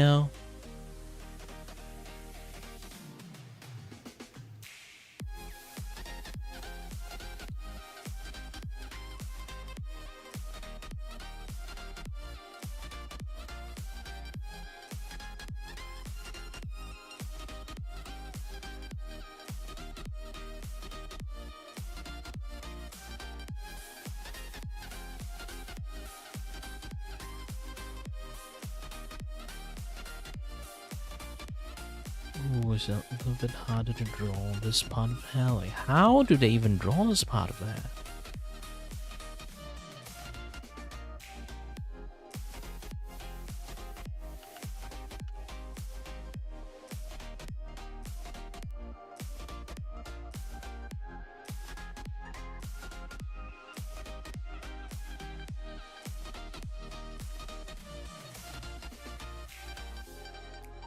I managed to invite more guests for my Ace Attorney stream, so just that. Will I play any horror game? Here's the thing. For me, right now, there's no good horror game exist. Five Nights at Freddy have been ruining the entire horror game scene. I think the only good horror game that I play is like around like 2010, like that. You know, like you stuck in like a school as a high school student, and then there's like a very scary ghost there, like lots of things, like something zero. I kind of forgot.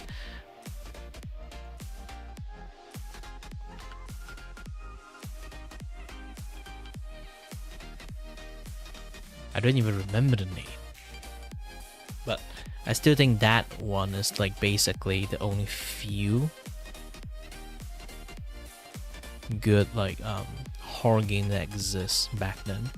And after that, just everything is just like Five Night jump scare slot.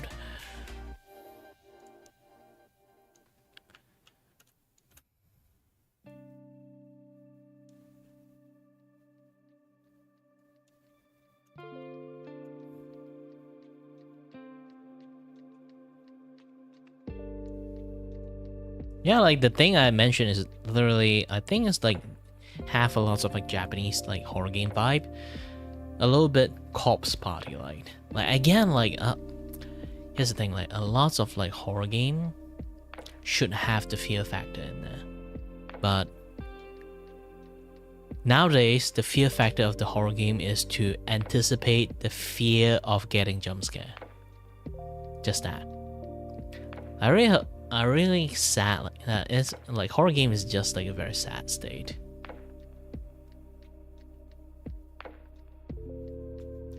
And if they give you a gun, it's not a horror game anymore, it's an action game, you know?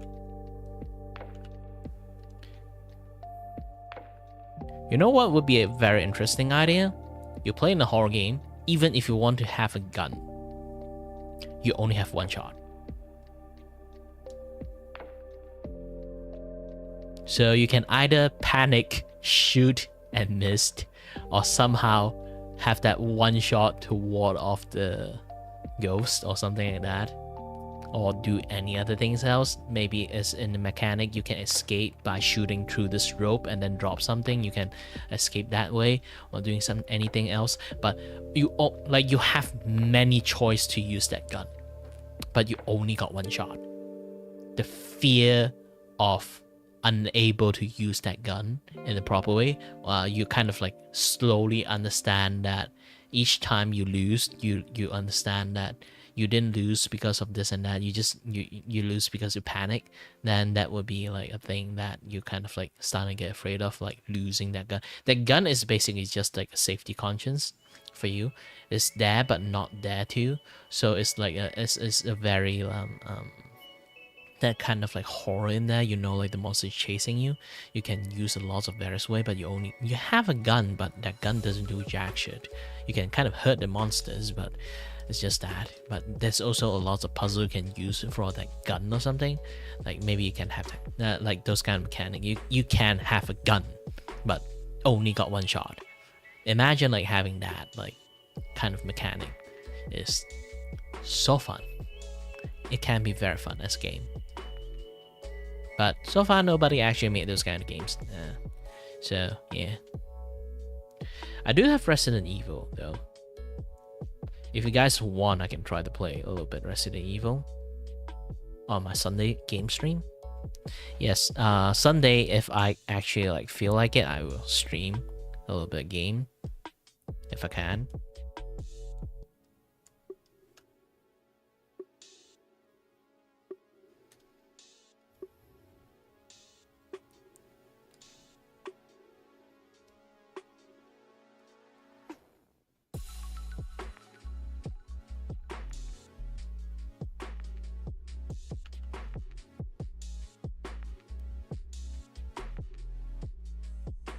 I think the best thing I can stream is just Resident Evil. I still haven't finished my Resident Evil 4. That's the reason why I talk about Resident Evil now. The remake one.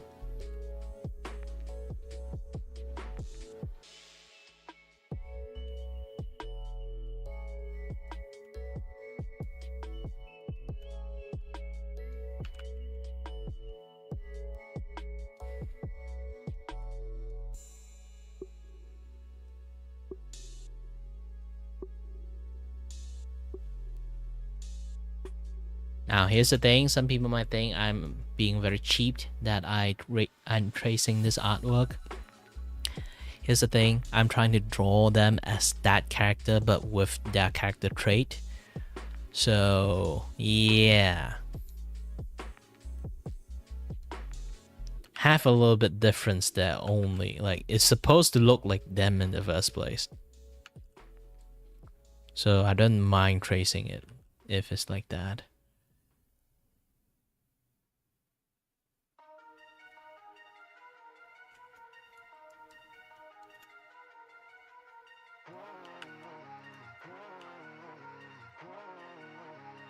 Of course, I would still draw it in my own way if I spot like some things that, like, like, yeah, I shouldn't draw the shoulder like that. I should draw the shoulder in like this particular method because I think the anatomy fits much more better this way. I would do it, of course. Still my drawing at the end. So if I see anything fit, I'll do that. But so far, when it comes to like fashion, clothing and stuff, I will try to mimic as close as possible.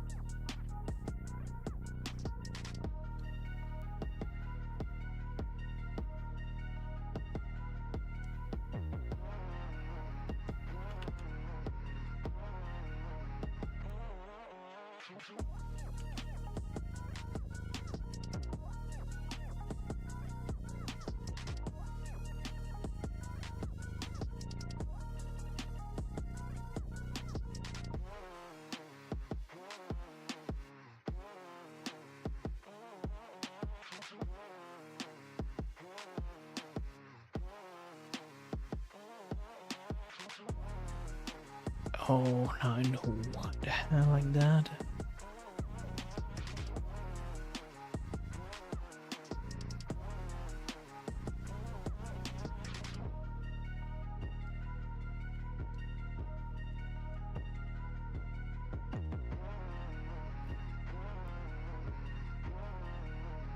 Yeah, the hair would be like a little bit form of the slime, a little bit droopy.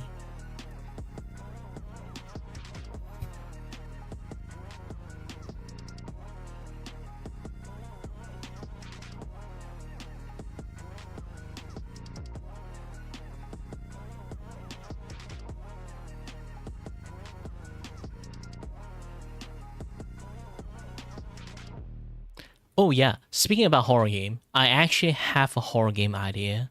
I talked about this with a friend back then. This is a very interesting mechanic. Have anyone played any like PS2 or PS1 era of like those kind of like fixed camera horror game?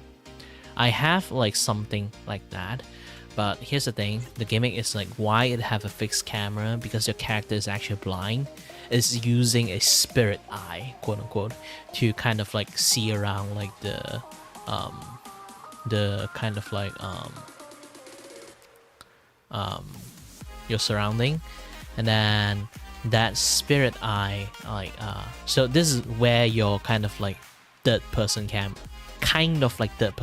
come from. I'm going to say like this game is specially framed as a second person game. Yes, there's like first person game, third person game is like you can see your characters, those kind of things. The second person game is basically the person you're looking at you. So how do you make a second person game? It's basically because it's a spirit eye that floating around, that kind of in the fixed position to see where you are going, and then you kind of like try to navigate through the maze that the monster, like there's like this kind of yokai that like trap you in his like dimensions and try to eat you because you have a spirit eye. You have like a very high like, you know, you're like a very spiritual person that like that thing want to eat you, and then you're just trying to slowly get away from it. And that monster is like, that yokai is kind of like a ancient yokai, and it's already like trapped lots of person in there, and lots of people like trapped in there like try to fight back. So that yokai is like very like hurt and damaged, so it's like limping, so it only chasing you in a very like slow manner.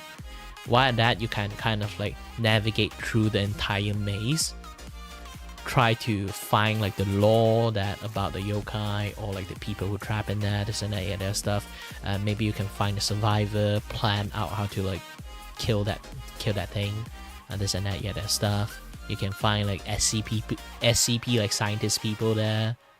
Not actual SCP, I mean like something like SCP, like kind of like science people there, and like those kind of like monk, like spiritual monk that try to like exercise this like thingy, like various kind of like religions, and like various kind of like like scientists or like innocent people, or like people who like the main character you are playing that got trapped in there and got eaten by the yokai and stuff like that. And the thing that is the best mechanic I put in there is like when the monster like or like the yokai is slowly come to approach you, your camera would change, because the monster can actually take your spirit eye and use it to see, because the monster is actually blind, it can't see, so it actually took over your spirit eye and just jam it into the face so it can see.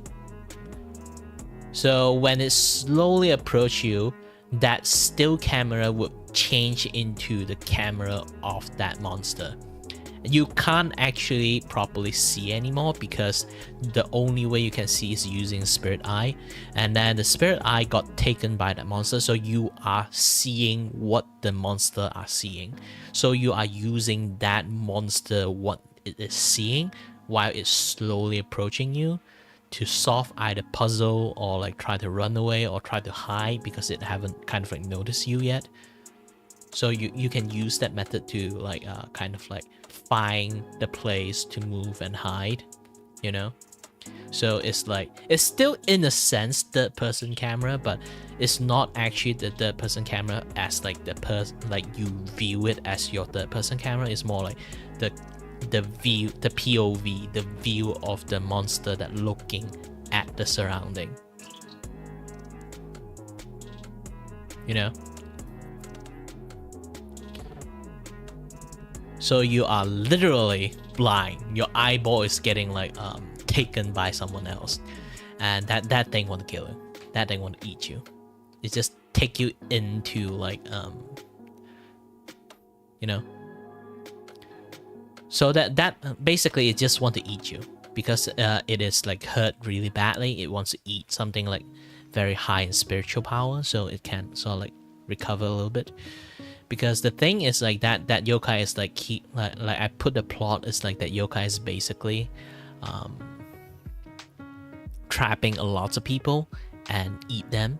This basically is what his thing do. Is basically trap people in like multiple layer of dimensions. So it have like an abandoned high school, like some sort of like very abandoned school, and then like abandoned it's like a very like eerie forest, and then like you have to keep find the door to escape to another layer until you finally can escape out.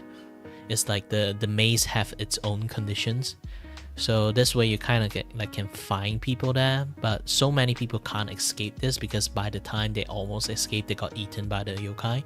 The yokai is basically slowly appearing in everywhere. It kind of like teleport, but also like limping around trying to like find stuff to eat. It can't always teleport, but because it is like it uses a lot of power to teleport, so that guy always like wanting to find food to eat, and it always constantly like trapping people in his dimensions and try to eat them. Throughout like the journey, you can like slowly find like different people inside the dimensions, or like notes, or like some like very like science equipment. Like literally someone bought like the entire science team in there just to try to figure out what this thing is. And then you see like that one surviving monk that try to like still try to find a way to kill that thing. This is why like he's staying in there and try to help people escape at the same time. And then you meet like a few survivors, maybe like they manage to like still staying alive, or like some like got killed in front of you or something like that. Like make like the scary factors of like that monster is like unstoppable. Like even the people who can kind of stop it are still kind of get killed at the end, so it makes it like very scary. Because the thing is like it's not the fact that jump scare or anything. The fact like when it comes to horror game is the looming doom of your characters. That is what the thing is that makes the thing scary. It's like confronting the fear itself is also a one part of like from the horror game. It's like you have to stand there or like sit there, try to talk with the thing that can immediately kill you. That thing is also kind of like in a sense a horror game. Like anything that can like give you a sense of dread, that thing itself is horror game. And nowadays game is just your sense of dread is not because you know that can kill you, or like that can end your game that way. Nowadays, like when it comes to a game, horror game, it's basically the sense of dread is coming by like you're afraid when they will jump scare you. That is the freaking lowest ball of like all horror game, to be honest. The narrative is try not to get jump scare. That is the entire gist of the horror game, and then I hate that so much. I hate Five Nights so much because it kind of like popularized the jump scare formula to the point that horror game aren't horror game anymore. You know?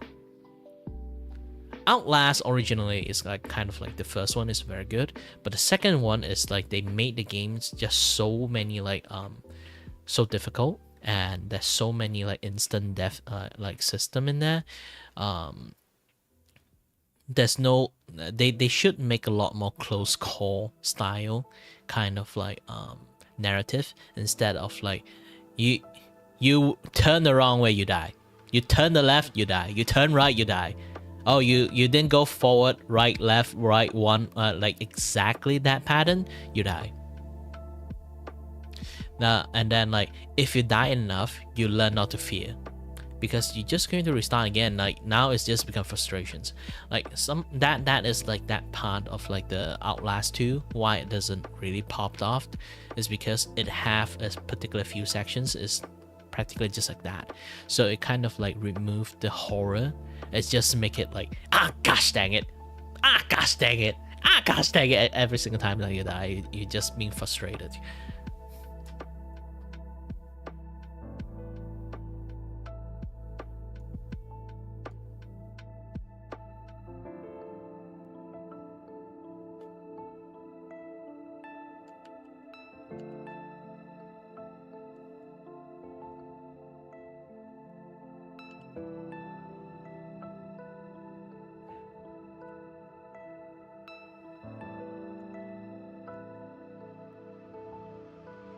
Making a horror game is, in a definition, would say, is a very difficult thing to do.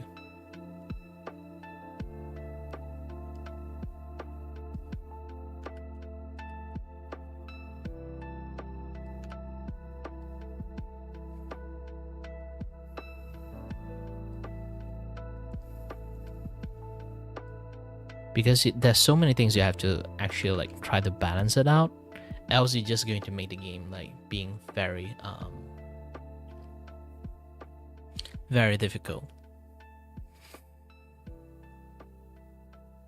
And Alien Isolation have a little bit of the issues, but still at the end, it kind of like still kind of good because that it still try to like it still have like more of the sense of dread or the sense of gosh dang it, because like you really do have a lot of things that you, if you do well, is going to be very fun. But also in the same time, if you do have skill issues, the game aren't fun at all, especially when you try to like be a weird ass person decided to turn on your mic. Like that's like a setting that you can turn on your mic if you breathe onto the mic or do any sound, any form of sound, that gosh dang alien can actually hear you. Yeah, that's stupid. Like some of design choices not the best, but still at the end. But Alien Isolation have quite a interesting like system, you can definitely say. It's an interesting new way to like portray how to do a horror game. Like they are still trying to sorry about that, they're still trying their best to like give you a sense of dread when you play the game. They did great on portraying like how scary the alien is. It's just that they try to follow the law and stuff, you know, be accurate with the alien law, which is nowadays is just completely in shambles. I think the new Alien movie managed to like recover the reputation of it, but the alien law itself has become like so convoluted while like around the time like Alien Isolation is made. It's kind of like I like you cannot loosely follow it, or you have to, and then they have to try to be very accurate on the game, and then you know it become like so difficult to design the game that is like proper horror, you know.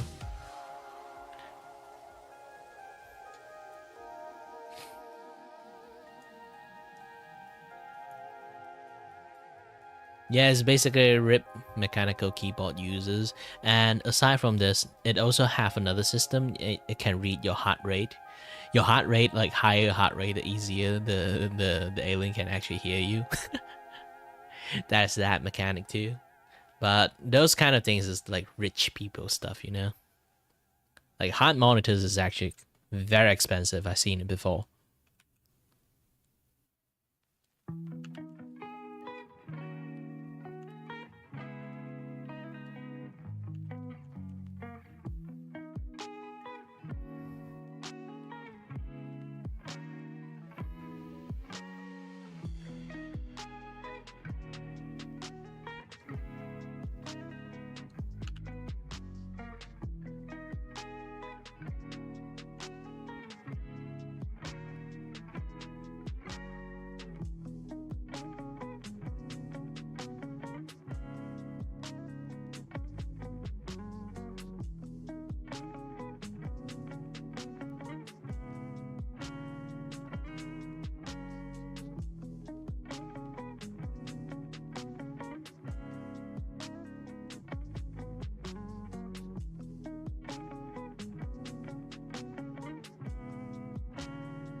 Ooh, this kind of photo is interesting to kind of like learn from it.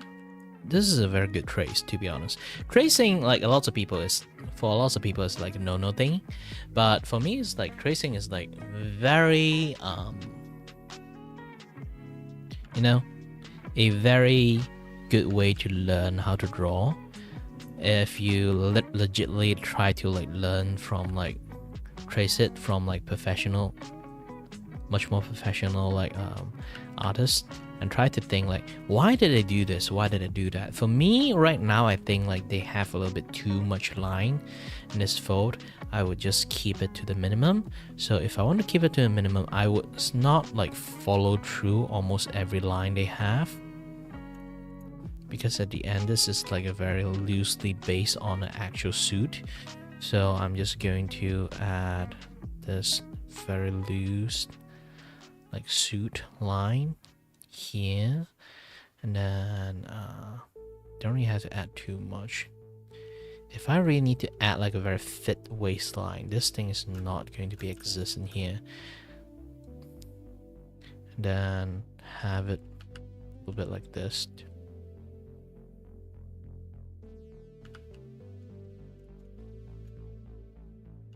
And then add the pocket they want to add it in, and then put it here.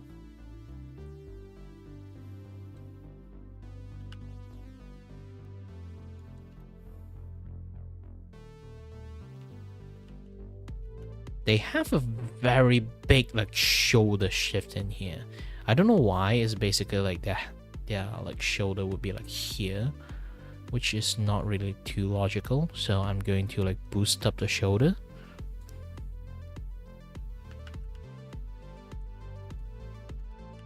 Because I don't draw shoulders that low. Like again, like each and everyone have their own interpretations of like how like proportion works.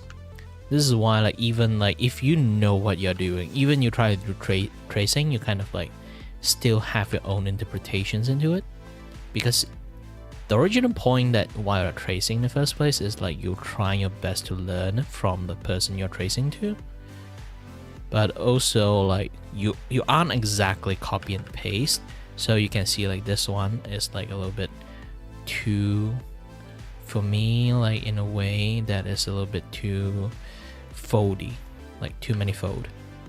So I'm just going to change how the folding works.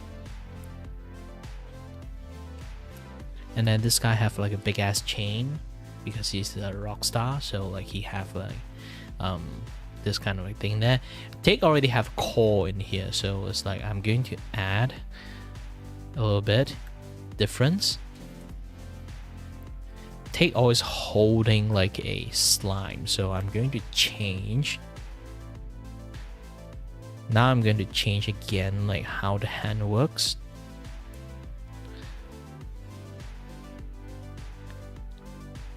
I want a slime here.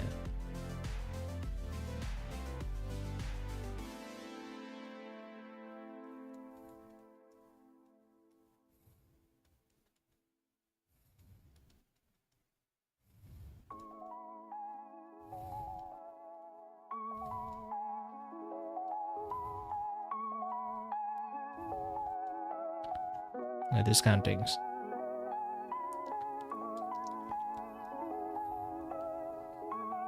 And the slime is like doing the same pose.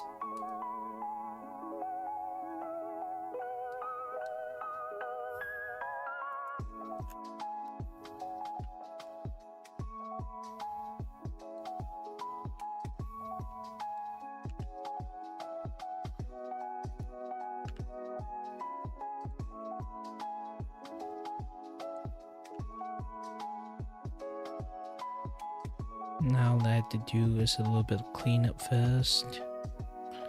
Then I can draw the slime properly. Again, I'm still trying my best to draw the character instead of like, you know, do a carbon copy and paste.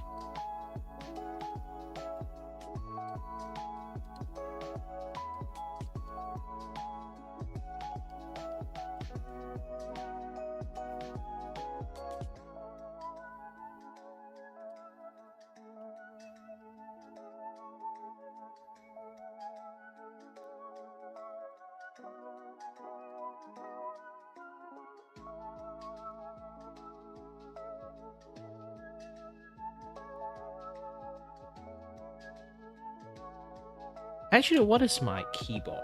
Mine is brown switch, so it's going to be a little bit much more louder when I kind of like do lots of things. I think brown switch is like somewhat of like an infamous like mechanical keyboard switch. I think blue is the loudest one. The brown is like in middle ground, but technically it's still a lot of like noises made. So, hi there, freak artist. I'm trying to draw my friend as one of the Ace Attorney characters because I got a stream that I have to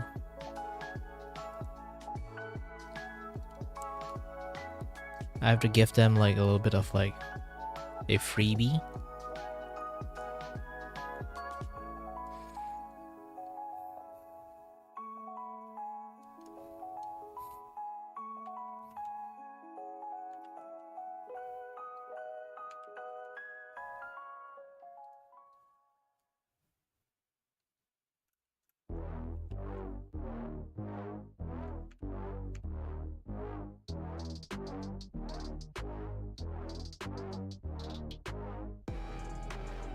I have to draw them like in character at the same time.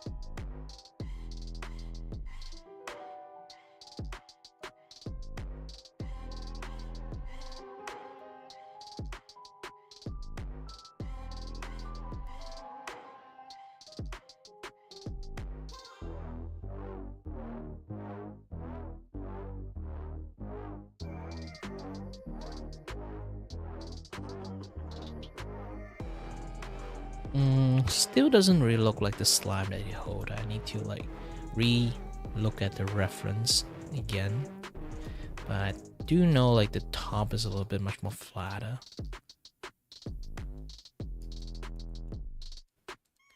Well, it's looking good because it's kind of like half traced. I tried to trace the shape first and then slowly adding my own stuff into it.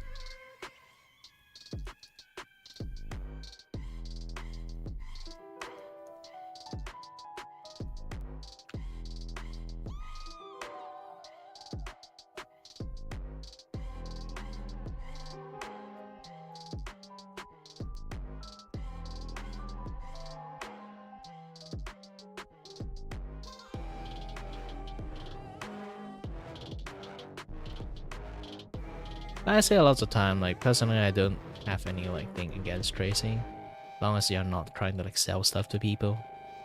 Tracing is a good thing to learn artwork, to be honest. Or depends on the context. Like the context is like I need to draw someone that look like this person, then a certain amount of tracing need to be in there because like you still have to draw the character like you know, identity like slowly, like at least like as close as possible.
Okay, I think I got the general post.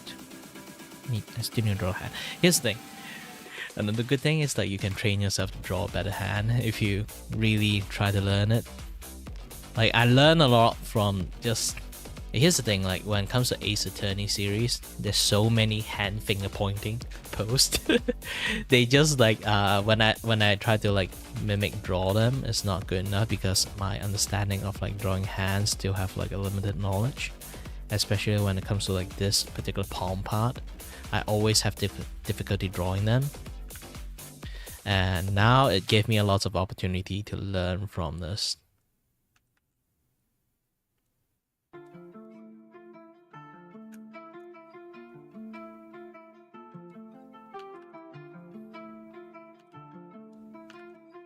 This is a good excuse from learning from stuff. But I do say so, like, they have a very like thick finger drawing. From what I've been drawn so far, like most of their like hand like gestures and stuff, they always have a little bit on the thicker side when it comes to fingers.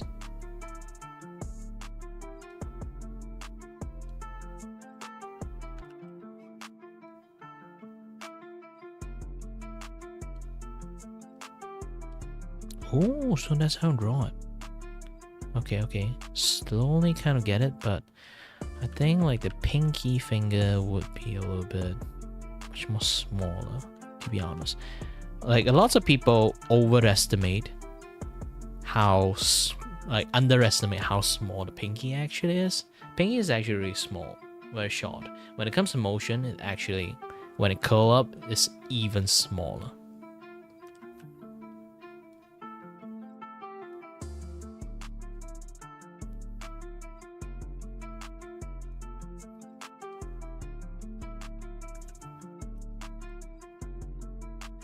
Like, here's a thing I need to add on into it too, is basically like the VTuber I'm drawing, that as this this character, he's a slime, so he actually like, even the clothes itself is kind of like made out of being a slime. Back then the law is actually the clothes is melting, but there's no way he's been streaming for quite a long time, so like there's no way the clothes is just going to like always in melting form, you know? It's just going to disappear one day. So I'm just like changing up the law a little bit. Even he kind of like agree with it. So it become like the clothes is not like, the clothes is not actually like melting. It becomes like the clothes is actually it's made out of slime, but it's not a consistent form because it's so detailed. It kind of like melty a little bit sometimes.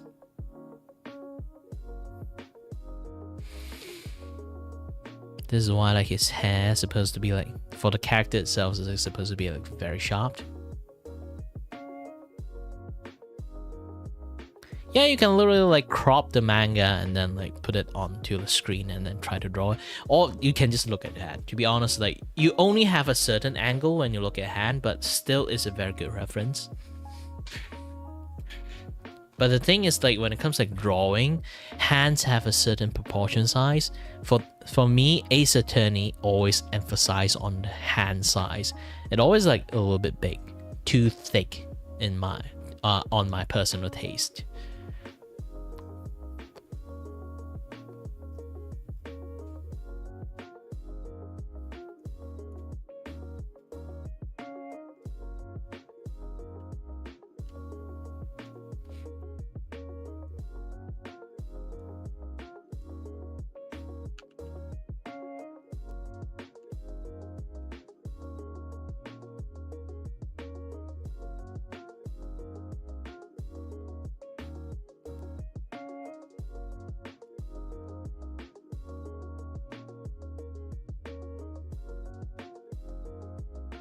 If it's like going to be like in character lore, he can't actually wear any ring because like a lot of metal stuff would just melt instantly.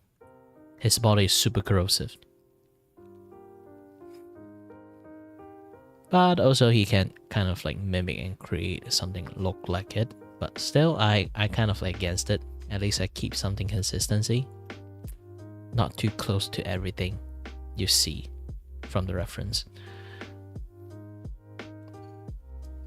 I still technically look like that characters, just not a exact one-on-one replica. I don't want this thing to be too rounded. The base have to be fat.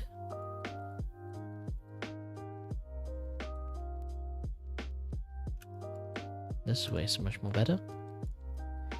Okay, now I don't really need this. I just need this as the base. And then redraw them.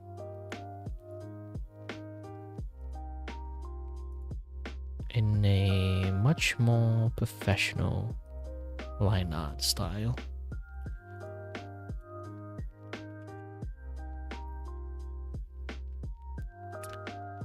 I do like the vector drawing a lot.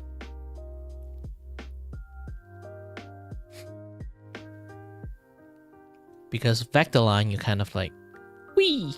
You can just like delete this particular part. Oh, I'm not actually using vector. Hold on a bit. Let me turn that thing on. Open vector layer. So I personally love vectors because I can do something like this. Wee wee. Ta-da! I just deleted a little bit. It kind of like snapping, cut clean the part. So there's a lot of like good when it comes to like a lot of like artwork, there's a lot of like intersections. So it kind of like helps you a lot when you do this kind of things.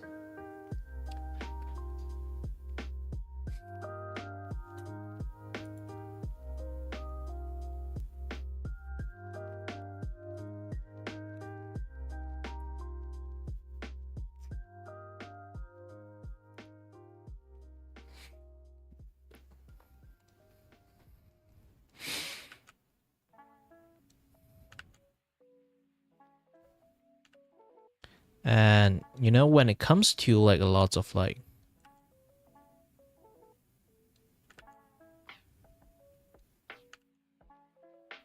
line art, here's the thing between like sketch versus line art. Golden rule of like being a sketch versus line art thingy. Like if you are struggle with it, just know this thing. Your line art, try your best to make your line art not getting close to your sketch at all. Now you can see like the line is actually a mismatch, because line art and sketch is always something that is much more different, and line art is much more solid looking.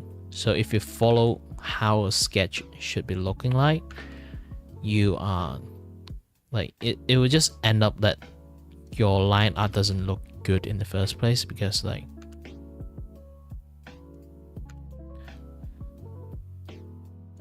it was drawn based on a sketch instead of like based on a thing, based on what you perceived it as a line art.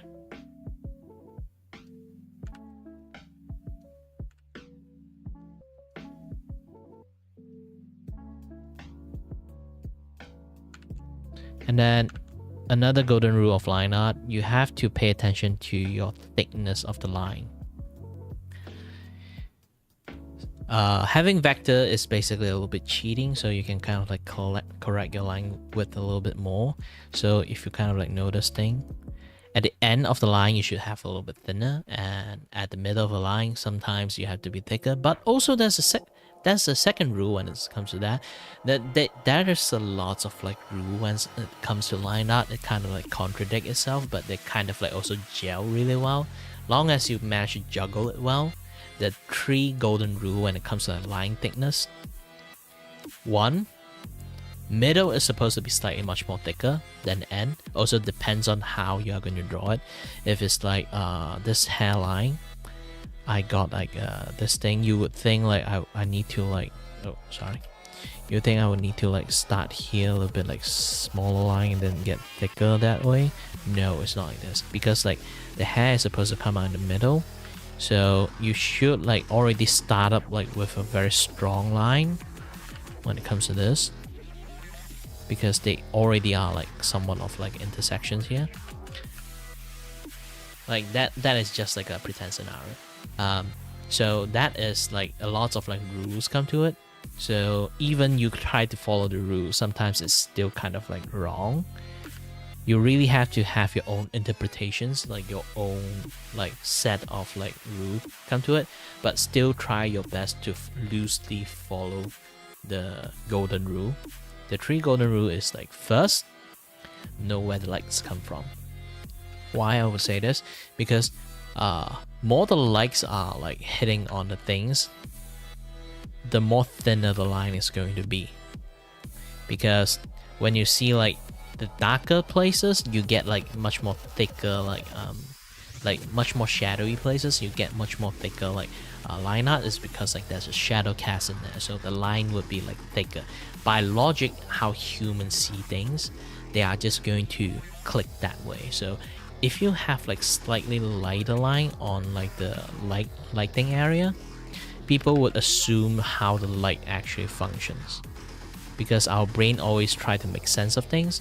So if you draw like light places supposed to have like a very like thick thin line, and then you put like a very thick line, you kind of like makes things a little bit much more confused for your audience. So it's best for you to put like on the like highlight places, have like a very thin line, unless they are on the second exception rule. Like I say, either they are touching, like this one, they are touching, or they are kind of like intersect, like they already have like a very thick line behind it, so you have to like make it thicker.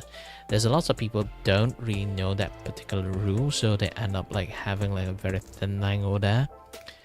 In reality, you should have something like almost as thick as this going through it. Then something like this. Then I have to use the thin. I actually made this a little bit too over exaggerated just for like for argument's sake. So I need to thin it up a little bit, not too much, but I have to thin this thing up, and then you can kind of like see this like very thin line that happening in here.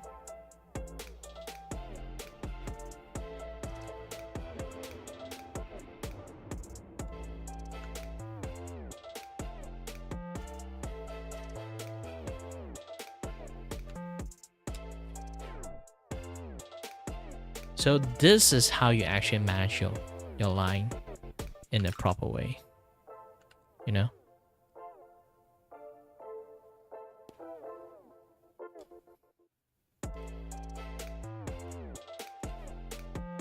Like if you can't control your thick and thinness properly, this vector line thingy is basically a cheat sheet. It helps you cheat on your line art skill so much.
Hi there, vampire.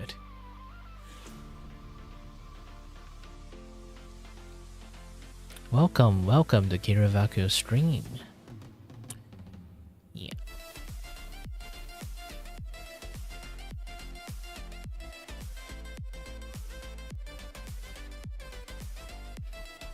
So far today, I don't think there's a lot of people. Lots of my usual audience are in here because I stream a little bit much more later this day. Usually I stream much more early, because I can't wake up in time. Also, by the way, I should do a little bit of the, like morning, not my morning, my stream opening. So hello there. Welcome to the Kiravaku stream. My name is Kiravaku and I am your host and your voice for the voice. Here's to entertain you and may or may not start off tangents and then went on yapping about. So, hello there everyone. Why, thank you. I actually made this model myself. This is my 2.1 model because I just got a fashion change not long ago. My 2.0 model is the clothes is a little bit too fancy. I need to change up the model since it's already been using for a year. And then I made my first model, and then this is my second model. I'm not intended to make third model, to be honest.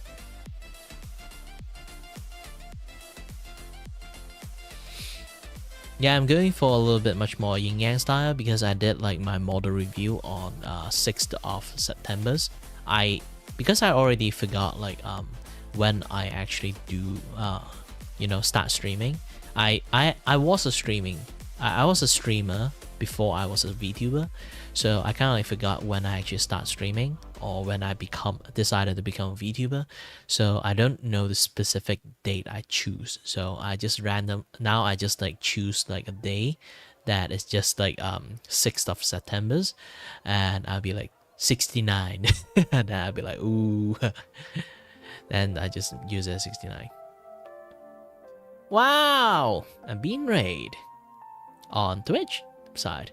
Thank you very much. And hello there everyone. My name is Kiravaku and I am your host and your voice for the voice, here to entertain you and may or may not. Went off a little bit tangents because I start yapping about. Hello there. Too bad I don't really have like lots of things set up in my Twitch, so it's a little bit difficult to do a little bit things like shout out and stuff. But either way, hello and welcome everyone.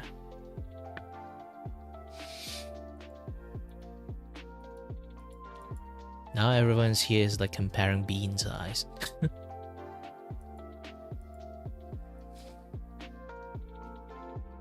FYP? What sort of final year project? Social studies? Or anime, or like some digital animations studies? I do talk a lot about like digital animations. Because I am a 3D animator, so I do know a lot about stuff when it comes to animations. Of course, this one is a little bit laggy because playing in Clip Studio is a little bit choppy, but if it's in real life, it's much more different.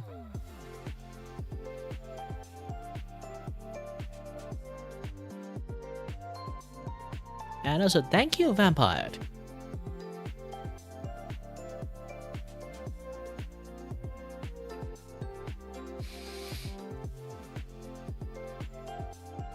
This one is a VTuber called Fluffy Jam, because like she have an anniversary, so I prep up like a gift for her. This is actually a gift.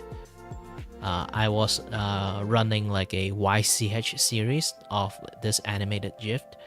It's like smash the button, so it's basically like smash any kind of button you want. Like can be subscribe, can be like follow, can be lots of things. Or you can smash a smash button or smash the wood button. Actually, I have like a wood button here. Hold on, let me take a look at. Yeah, this is the button that I made. Why is just the JPEG? Was it? Ah yes, this one. Wait a minute, this is tiny GIF. I need a big one. This is for the chat. That one to go down bad. Actually, I have this thing on sale. Not on sales, but yeah. This is like a general GIF. Anyone can use it. But they if they want it, they have to like buy it from my like gang channel. If you don't know what gang is, it's basically like a Asia version of Ko-Fi. So it doesn't have like too much issue for me when I want to like withdraw money from it. Those kind of things. I should actually like create like a Patreon. It's like much more better than using gang, to be honest. Maybe in the future I will create like a Patreon thingy, you know. I already have a Patreon account. It's just like not really like fully fleshed out yet. But yeah, I do like a lot of like animations. This is one of my animation service. Basically creating like an animated GIF for Twitch. Funny thing is I don't stream in Twitch that much, so not a lot of people actually know me. So this is the YCH of it. Is basically punch the button, and then what you saw, the wood one, is the one I made for selling to people, and then there's like this particular one. Let me try to find it. And there's this particular one. Is it this one? Yeah, this one is basically the sample I created, basically a free gift for friends. Somehow I drew her as a Neko Arc. I have no idea what Neko Art is until like my friend told me, like you know, until like someone like told me like I drew Neko Arc, and then I was like, wait, what? What's that? I know she's a cat girl. This is why I draw like a very like chibi-ish but consistent form, you know, kind of like cat girl. And then I went, no, it's Neko Arc. And then I find, what the heck is Neko Arc? And then I take a look at it. I was like, ooh, so this is Neko Arc. Okay.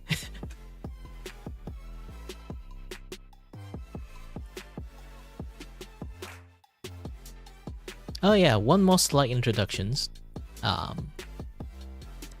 I'm also like I'm a VTuber, but also in the same time I'm a Malaysian VTuber.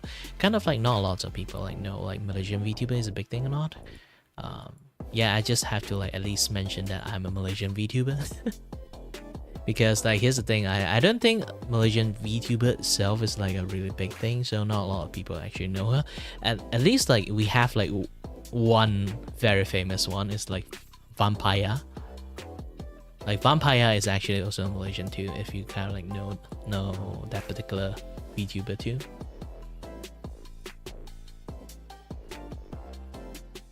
But yeah, I like to do like a lot of animations when I do lots of drawing. If you guys have any like animation questions that you want to like learn how to do animations and then that stuff, at least I can give you like surface level of like understanding how to do the things. The current one I show it to you guys is all this thing is hand-drawn animations, frame by frame. But there's also another one. Is called tweening animations. Tweening animations is a much more different thing. Tweening animations is much more simple. You just draw each individual part, just tween them, like you put them pose A, pose B, and then the computer will move the hand to pose A to pose B, something like that. And depends how you like do a little bit of tweening, they will change like very differently according to how you're doing it.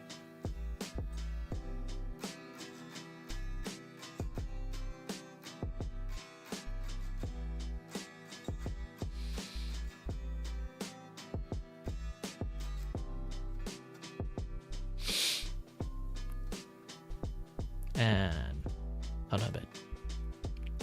Suddenly I want to try to like show off everything. I'm the kind of person who easily distracted while I'm doing the thing I'm doing, okay? Don't mind me, I just like to show stuff. Ta-da! all the things I draw. Actually, I also have a special art style that I'm trying to like reinvent it. I think already like have people using it, but not the way I use it. It's called a carving style. If you guys don't know like what I'm talking about, is basically I put like a very big black blob. Like basically it used to be a very big black blob. I'm using a certain function in Clip Studio. Hold on a little bit.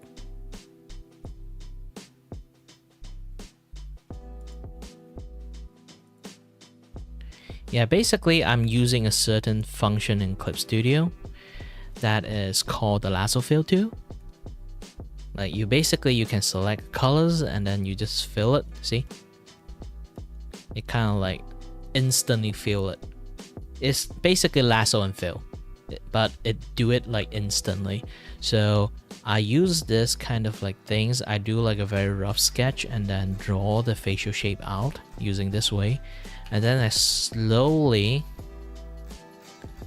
gradually like carve out the facial shape this way.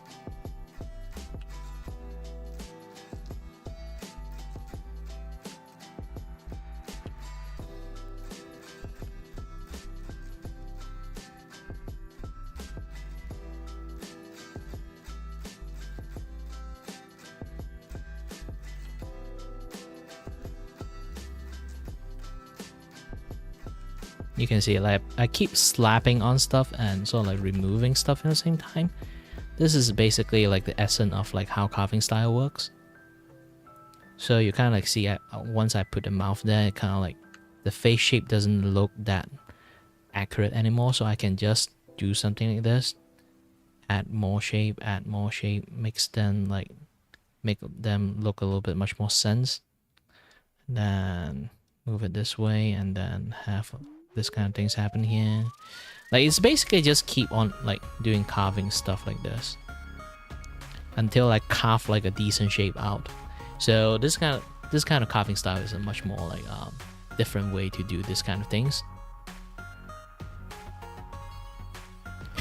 You should go to sleep, Mystery Box. I think it's like really late for you, you know?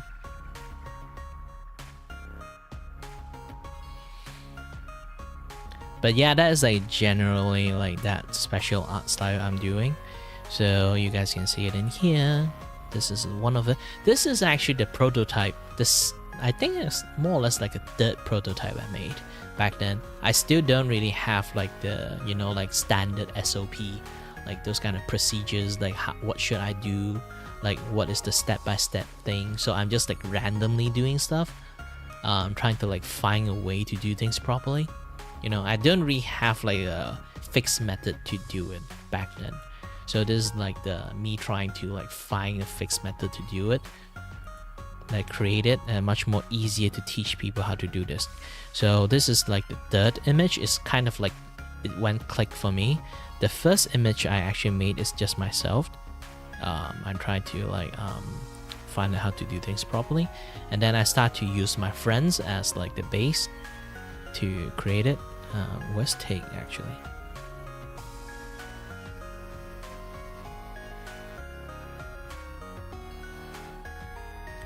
So this one is more like an unofficial, you know, unofficial like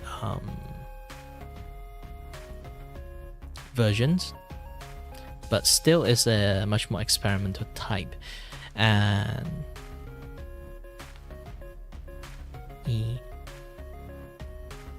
where's he?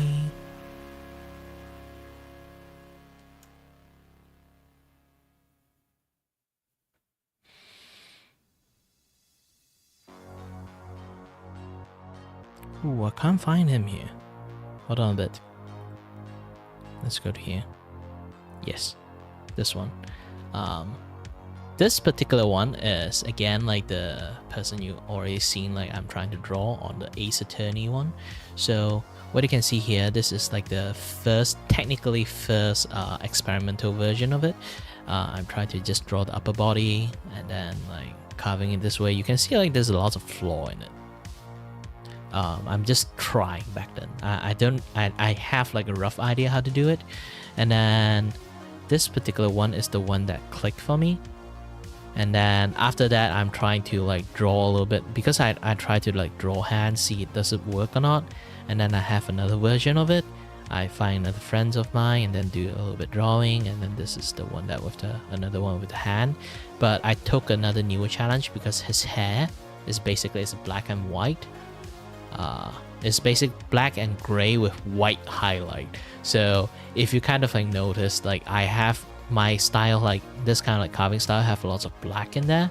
So if the person who already have black as a color would become really much more difficult to kind of like do this carving style on, especially when the clothes itself is like full black, then it would be a much more difficult thing to do.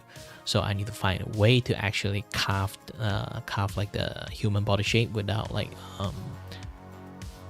while keeping my very like dark like shading there. And then I found out I can just like do the highlight, see, use the highlight to like form the body shape, which kind of like make them look a little bit much more sexy in some sense.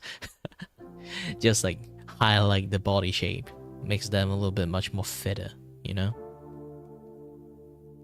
And then afterward I was like, you know what, I should draw a full body this time. So I tried to do a little bit full body drawing, and because back then the canvas I use is basically just a full square, so I need to like somehow put the entire body in there.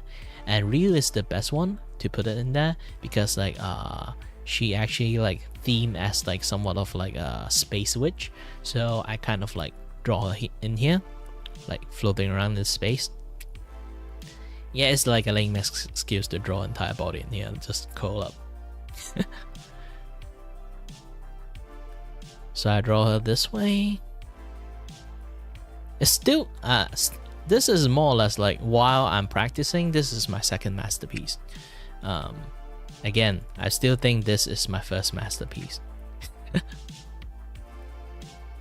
And then afterward, I challenged myself more and more and tried to draw more complex stuff.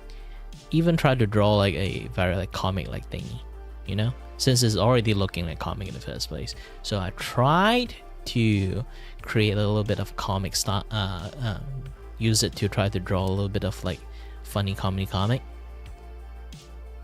But yeah, it's like generally something like that. So this is basically what I draw most of the time. Actually, I did improve it afterward. I have so many other versions that is basically the improved version of it. It's much more difficult to show it because I kind of like lost the file. I have to go to like scour through my Twitter to actually like, find it. That was a little bit too much. And I need to hydrate a little bit. Talking a little bit too much.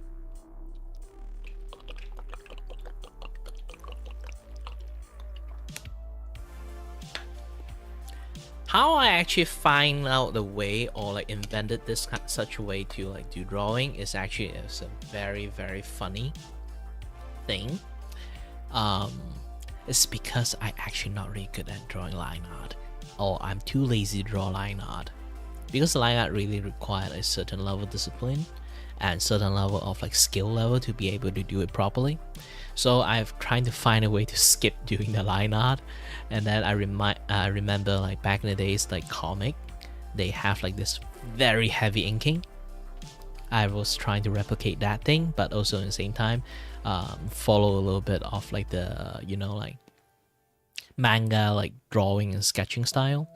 So it become like somewhat of a very hybrid thingy.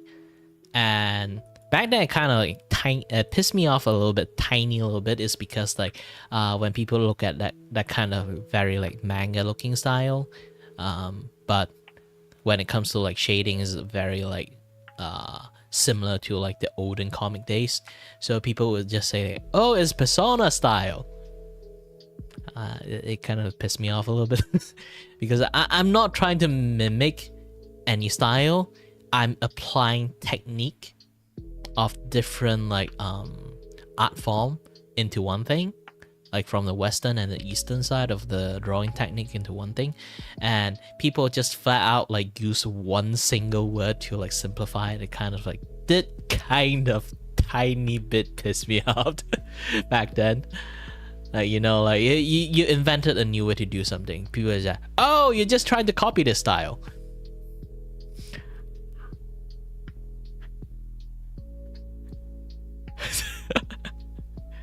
Yeah, like it did kind of like piss you off sometimes when people say it like very nonchalantly. I know they didn't try to like try to offend people with that kind of way of like talking, because it's like they just like most people don't know lots about like art stuff. They would just like cling to the most closest thing they know.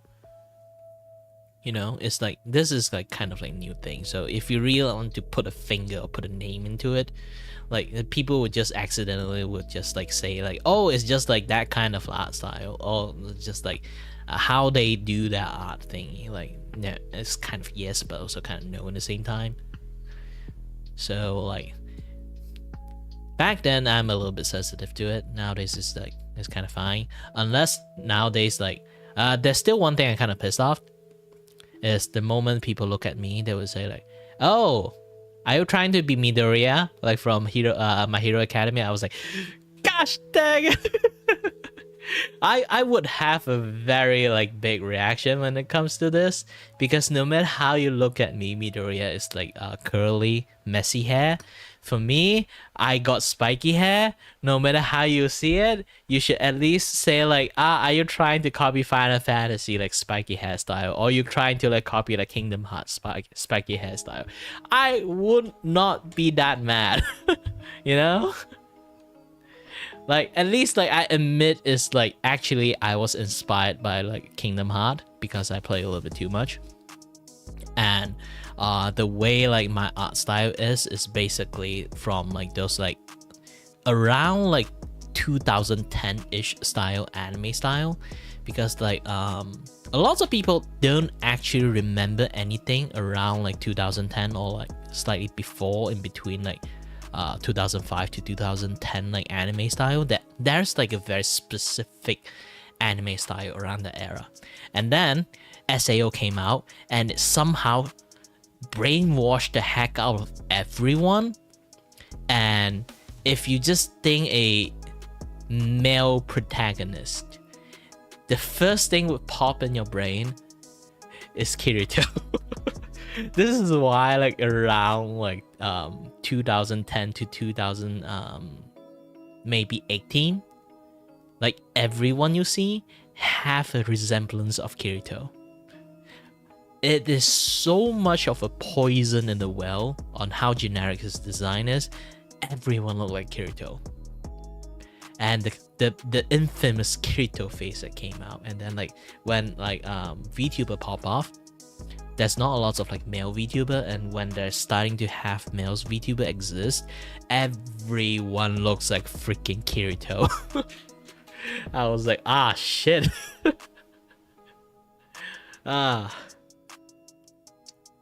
And it's not like I say like the design of like Kirito is like not innovative. It's more like it was designed that way for reasons, because like he need to look like a very generic male characters, so people can fantasize themselves as that characters.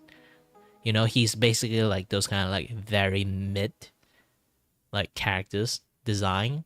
At least like they try to become as mid as possible, so people would actually like relate themselves as Kirito. And that kind of design is like so spot on. A lot of people doing like anime, either like very anonymous kind of like isekai anime, this and that, yeah, the other stuff, when they want to create like those kind of like self-insert characters, they would like use this kind of design, because people can kind of like self-insert themselves as the protagonist much more easier. But I still think Kirito is the most poisonous male character design in the world, because like it just made individual character doesn't exist that much anymore. why actually Kimetsu no Yaiba and like My Hero Academia pop up so much is because all the character in there look so freaking unique, and it's not Kirito face anymore. And then they'd be like, oh, this is looking so special, like those kind of things. It actually basically, there's so many Kirito's face like copy and paste pop off in so many anime. Finally there's something like look different. People would be like so interesting in it too because of that. Also, hi there, Mike. Welcome back. And yeah, that is more or less like things that is like happens, you know. Like I literally have like a very interesting like research. I want to use it as my like one of my video content topic, but I end up didn't actually use it because I kind of like taking a piss at a lot of like VTuber artists too at that point, so I decided not to really to do that. But it's still like sometimes when I talk about it, I still can kind of like show this. Hold on, I'm trying to show it in a way that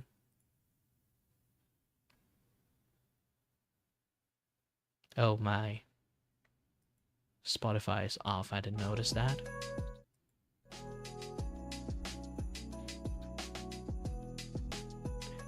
That's kind of like I remember there's an open post. Yes.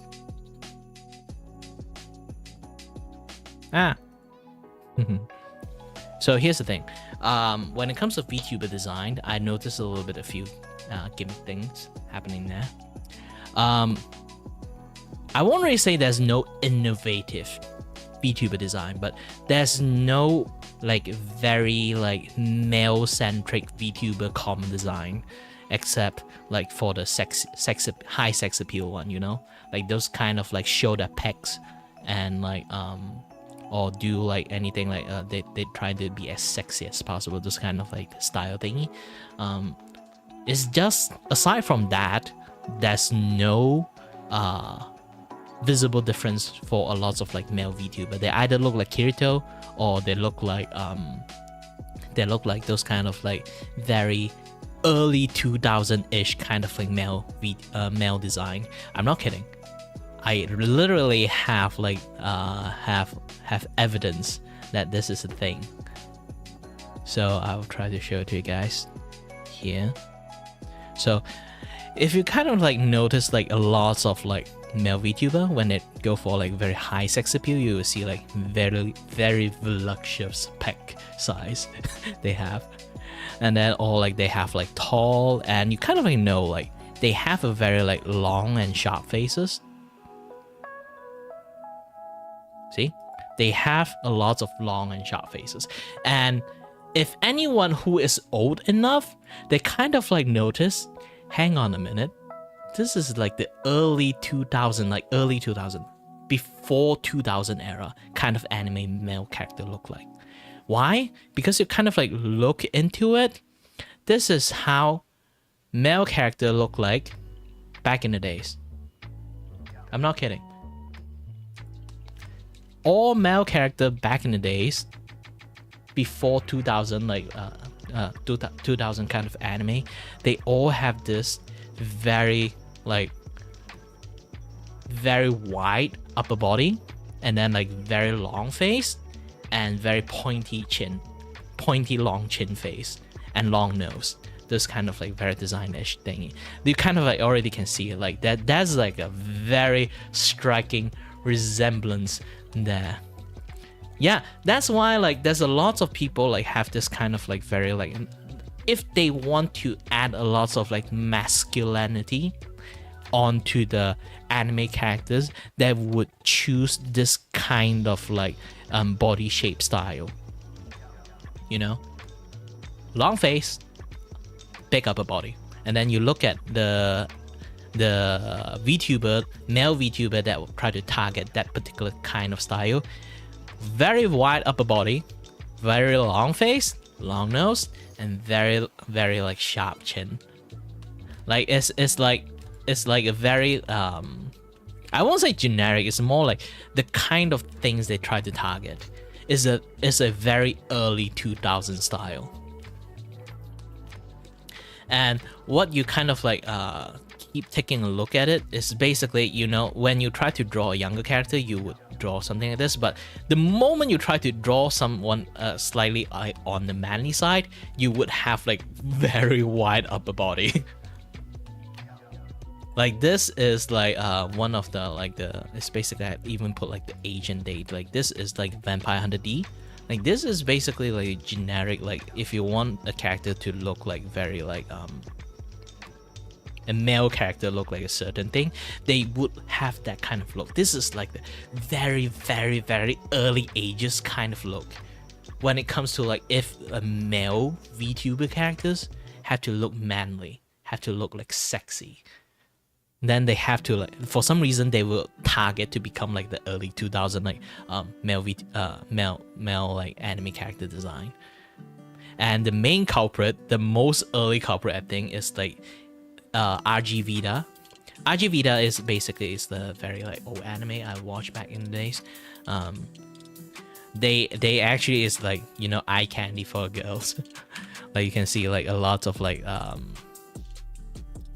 design. Male design is basically is like maximum pec size and maximum long face is added into it. Like a lot of like shoujo like anime, when it comes to like masculine like male design, they all look like this. This is why end up like when like the VTuber male model, when they have to comes to being like a very masculine, very like sexy looking, they have to target this kind of like very shoujo like male character, masculine character design. And then yeah, like BTX is one of it. Either that or like you have very, very ridiculous hairstyle. BTX like from the early 2000s is still like, when it comes to this, they have like very ridiculous hairstyle. When you kind of like see this, they all have like this very like puffy white looking like hairstyle. It's kind of like really reminiscent of like even oldest like very early 2000 anime hairstyle too. It's like flowy but also very ridiculously huge amount of hair. Mine is the spiky hairstyle, is basically like back in the days like all the big trees like exist, like Bleach or like a lot of Ueki, like lots of like or even Fairy Tail, a lot of like spiky hair characters exist. I'm from that era, so it's either, when you kind of like notice it, it's either this is, I shouldn't show that first. It's either you exist as Kirito face, male VTuber avatar, or second, you're going to appear as all this kind of like early 2000 like male VTuber design. Like you only got this two design. Or third, you are in the forgotten design of me, which is like in between of 2005 to 2010-ish design, before SAO wiped the freaking shit out of everyone's memories when it comes to like male like anime character design. So I am the lost and forgotten like anime like spiky hair protagonist like anime design. Some people trying to brought that back, like My Hero Academia is like one of the animes that's tried to bring back the spiky hair protagonist back. So when it comes to like male VTuber design, there's no really like centric like uniquely like for male VTuber. Yes, like you can do like werewolf or like demon looking this and that yada yada stuff, but at the end like female model is like, that's like the female counterpart of it. It always like outshine the male VTuber. There's no model that's specifically for male VTuber, and no matter what happened, the male VTuber is just the design for that male VTuber is just going to outshine all the other gender, you know. And what I think the most interesting thing is, I think people should actually, if they really want to appear, like, here's the thing, when it comes to like people who watch VTuber, mostly is dude. You can't deny that. Mostly is dude. This is why there's so many female VTuber is basically pop off, because they use like you know, they're girls and dude like to watch them, like those kind of things. Here's the thing, since not too much female watch it, this is why Niji Sanji back then pop off too. They try to specify and to focus on the female audience. This is why they pop off in the first place. And if you really want to tap in like into VTuber thingy, here's my advice: try to make a design that appeal to male audience. It's not I'm trying to tell you go for like a trap character, this and that, yeah, this stuff. You can actually have a male model design that literally appeal to male audience. Like literally, this mecha, you just look at it. If you see this person as a VTuber, you would immediately go and watch this dude, right? If you literally are like a Kamen Rider, or you literally look like a Space Marine or Power Rangers, like heck, even Ultraman, people would still come and watch it because of the design is so freaking cool. You know, you don't have to stay in this like tree perpetual state like my like spiky protagonist anime characters. I am like this because I am literally based on a manga I made. And while like you guys like like people really like male VTuber, like when they start, they really have to like do something that really appeal to like male VTuber characters, is they should really do this kind of things. Either they are mecha, either they are like Kamen Rider, or like they're Ultraman, or like they're just superhero or something like that, or like just doing all those things. It would appeal to so many people, like on the VTubing scene. Like so many people will watch you. I'm not kidding. Like, boys are still boys. They see mecha, their brain neuron activated. Not just see booba neuron activated. They see Kamen Rider, the neuron activated. They see like Power Rangers, they neuron activated. They see Ultraman, neuron activated. All those things activated too. Not just like very generic like Kirito face. Not just very generic like those kind of sexy appeal thingy. Like, I'm not dissing this kind of like model looking, because this is like one of the way to appeal to like the female audience. And for me, my design is to appeal for people who watch anime. But also, if you really want to appeal to the male demographic generally, just being a freaking awesome robot, people would drop in and watch you. Like, if you're going for that directions, of course.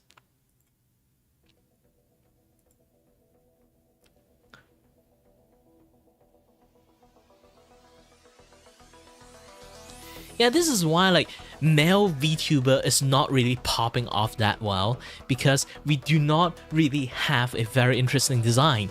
When it comes to anime, like, here's the thing, like when it comes to VTuber, at the end we are still based off on anime, of course, but anime design has been stagnant for ages.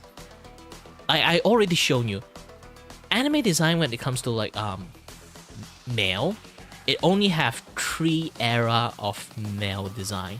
One is this early, very masculine looking like male design, big upper body, like sharp, long face. And then there's also the second one, second era, which is the pointy hairstyle. It's basically what I'm using right now, like Natsu Dragon Neil, Ueki, or like Ichigo. Like they all have spiky hair, like those kind of like style. And then the third style, which is the poison of the well that stagnant the entire anime industry when it comes to like male design, the Kirito face. So everyone even do not watch Kirito, they know how Kirito look like. That's the most freaking hilarious thing. It kind of like deletes the entire spiky hair protagonist era. Seriously, if you try to think about like how are you going to create a male anime characters, you would, the first thing you pop up in your brain is a Kirito lookalike. Unless you try your best, if you just watch like My Hero Academia recently, or like watch Kimetsu no Yaiba recently, you would not think to draw like spiky hair characters or like a very unique characters. First thing you would think is immediately Kirito face. My hand is waving so much. It's too bad I'm not using a 3D model, but still at the end, that is just literally how, like, you know, how like male VTubers should actually go for that directions. So many people actually nowadays have like a slightly much more innovative thingy. They literally put like a very like beautiful like female like VTuber characters, but there's like a mascot like right beside them, like on the shoulders or on the head. They are actually like the male the male VTuber actually is that mascot, while the female is just there for like you know, like attract people eyes, you know. It's not like there are also people who literally just use a female model and then there's a dude voice. It's like, it's a trap. Or like they literally design themselves to look like those kind of like very like trap like looking. So it's like something like that. So like basically they just look like female at the end. So there's no unique male VTuber design. We need more unique like male VTuber design just for dude, you know? Literally look like Gundam is like so awesome. Look like a robot, awesome. Look like a Kamen Rider or just like those kind of like masked superhero. Like you would just think like, oh, awesome. Like those kind of things that can appeal to lots of people, you know.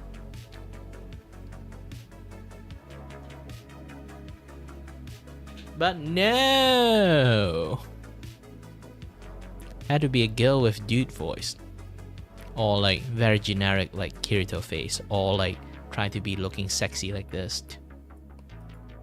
Like not even a lot of people go for like spiky hair like route, because like so many people forgot how male anime character design due to how freaking cancerous Kirito face is. Everyone just look like Kirito. If you try to think anime around the 2010 past, nobody would remember anything. Anyone remember Sayuki? It's basically anime versions of Journey to the West. Nobody remembers it. Anyone remember like Laws of Ueki? Anyone remembers like any other things like before 2010?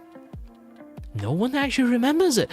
This is a very weird thing. It's like once SAO came out, everyone forgot anything before SAO. I mentioned it to my friends. They all like similar age with me. They all watch anime. Actually, they also noticed that too.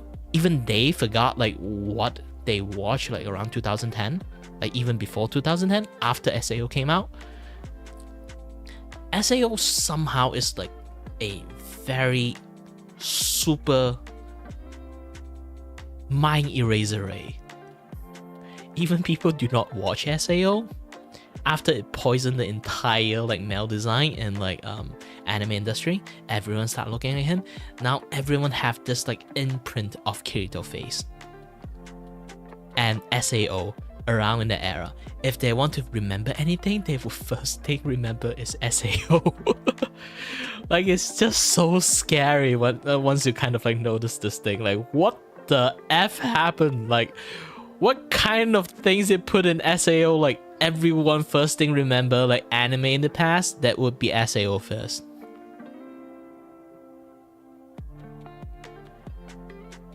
Like some people can actually still recall it, but generally there's so many people cannot recall anything before SAO. I was so surprised at that too.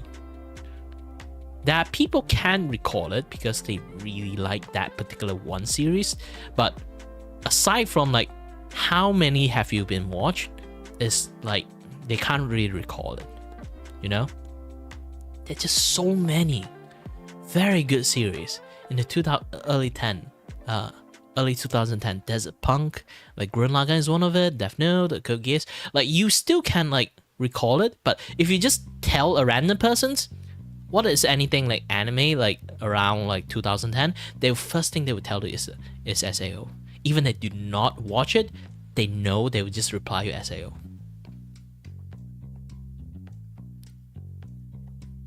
It's like a freaking mystery for me, man. Like, why everyone first thing they remember is SAO? Like, my head hurts. My brain hurts.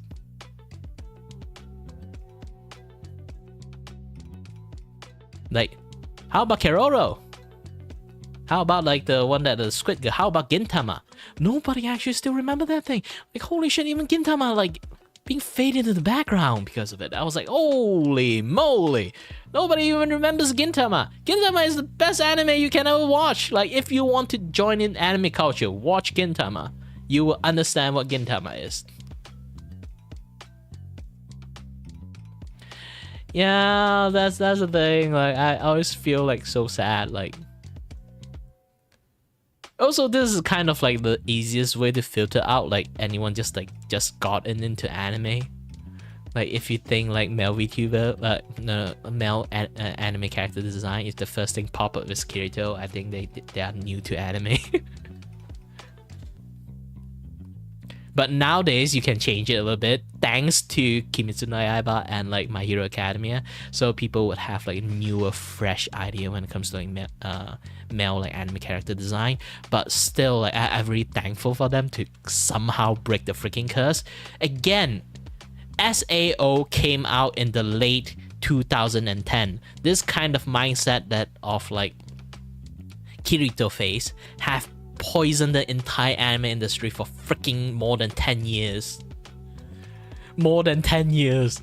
10 years of Kirito face in front of you. Do you know how scary that thing is? I was like, holy moly.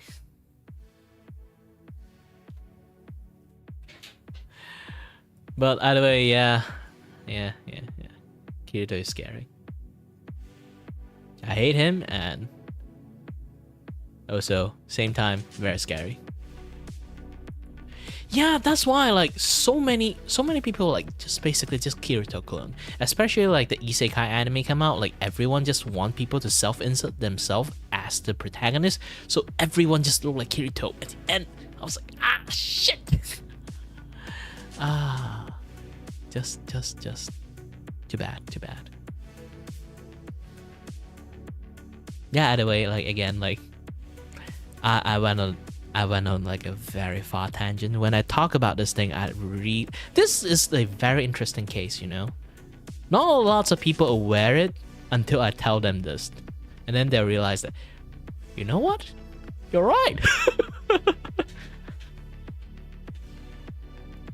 I still have a lot more like topic I do like to talk about, but you know.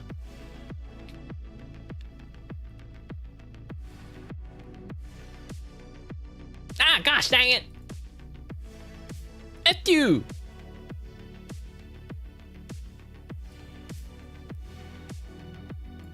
Get effed! Bien!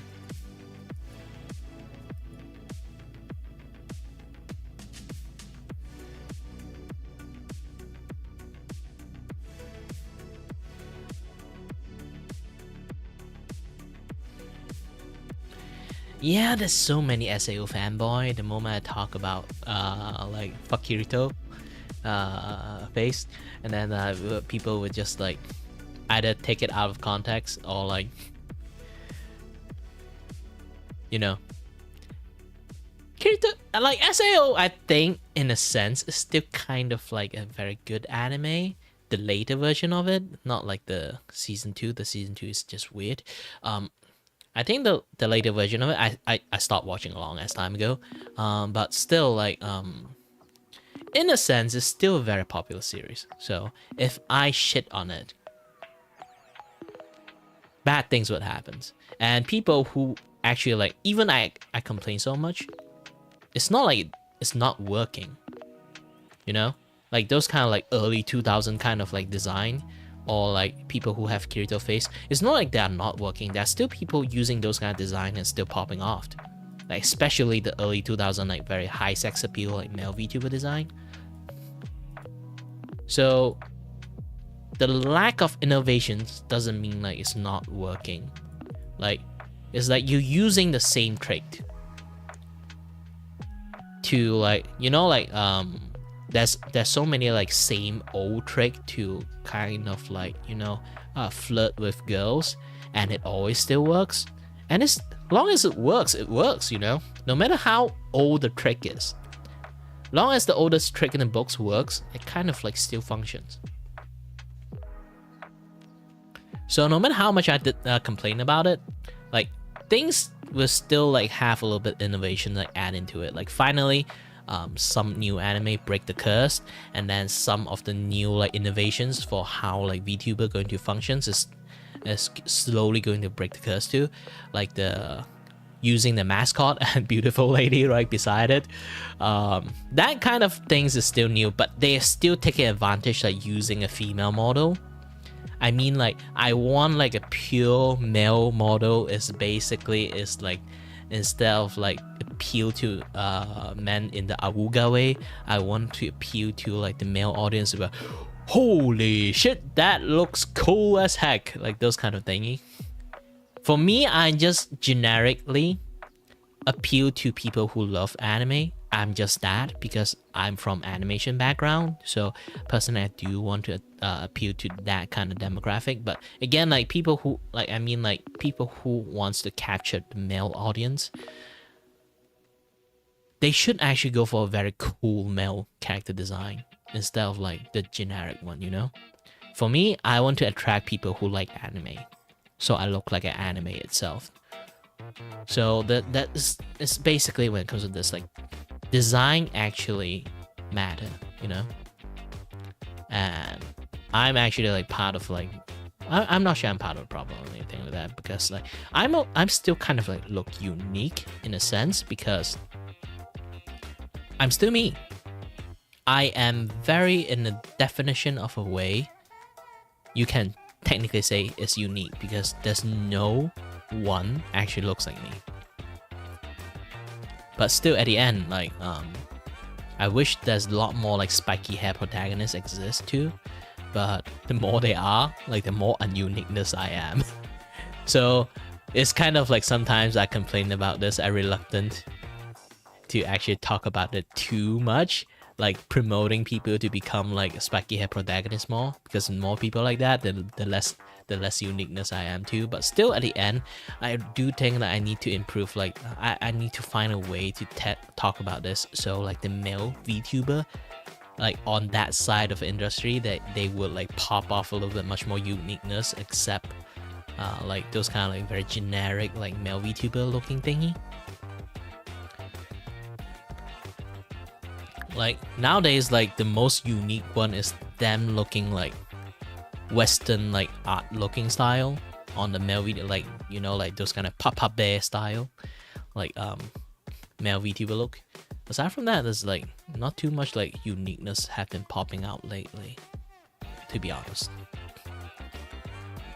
But yeah, at the end, like things will change. Things sooner or later will change. Add a lot more stuff into it. Either way, yeah, it's been like around 3 hours. I'm actually very hungry, and I should eat a little bit. I will finish this thing like off stream. If anyone keep track on me, if you look into my YouTube descriptions, my Discord channel is there. If you guys are interested at this artwork, I will keep posting the progression of it. Aside from that, yeah, I'm going to take a break, and if you want to have a little bit follow up on the stuff I do, you can follow up in my YouTube channel and my art stream. I do have a running series of big collab that is basically like we do voiceover on a game called like Ace Attorney. If anyone loved that game, go and watch it, and we have a very hilarious moment and have like so much fun doing the voiceover while playing the game. Is like literally on every Saturday like night. I'm not going to stream it on Twitch, I think, but my friend told me I should, because like at least like if like the collab like members that collab guests I have, like they want to like raid me or like do something, like their friends want to raid me, that they can do it at least. So I would at least like have that open, I guess. I'll try it this week. See like what would happen. But generally, I don't actually care about my like Twitch channel that much. So if you guys really want to like watch like a lot of stuff that I do go to my YouTube channel. And yeah, things is just that. I will want to add a little bit more stuff too in the futures. Like if you guys have any like suggestion of like what kind of content I need to make in futures, do let me know or put it in my Discord channel. I literally have like a feedback and ideas like sections there. So yeah, as always, then thank you very much for watching. As always, stay healthy, stay safe. Until next time, stay tuned on the next stream. Bye-bye.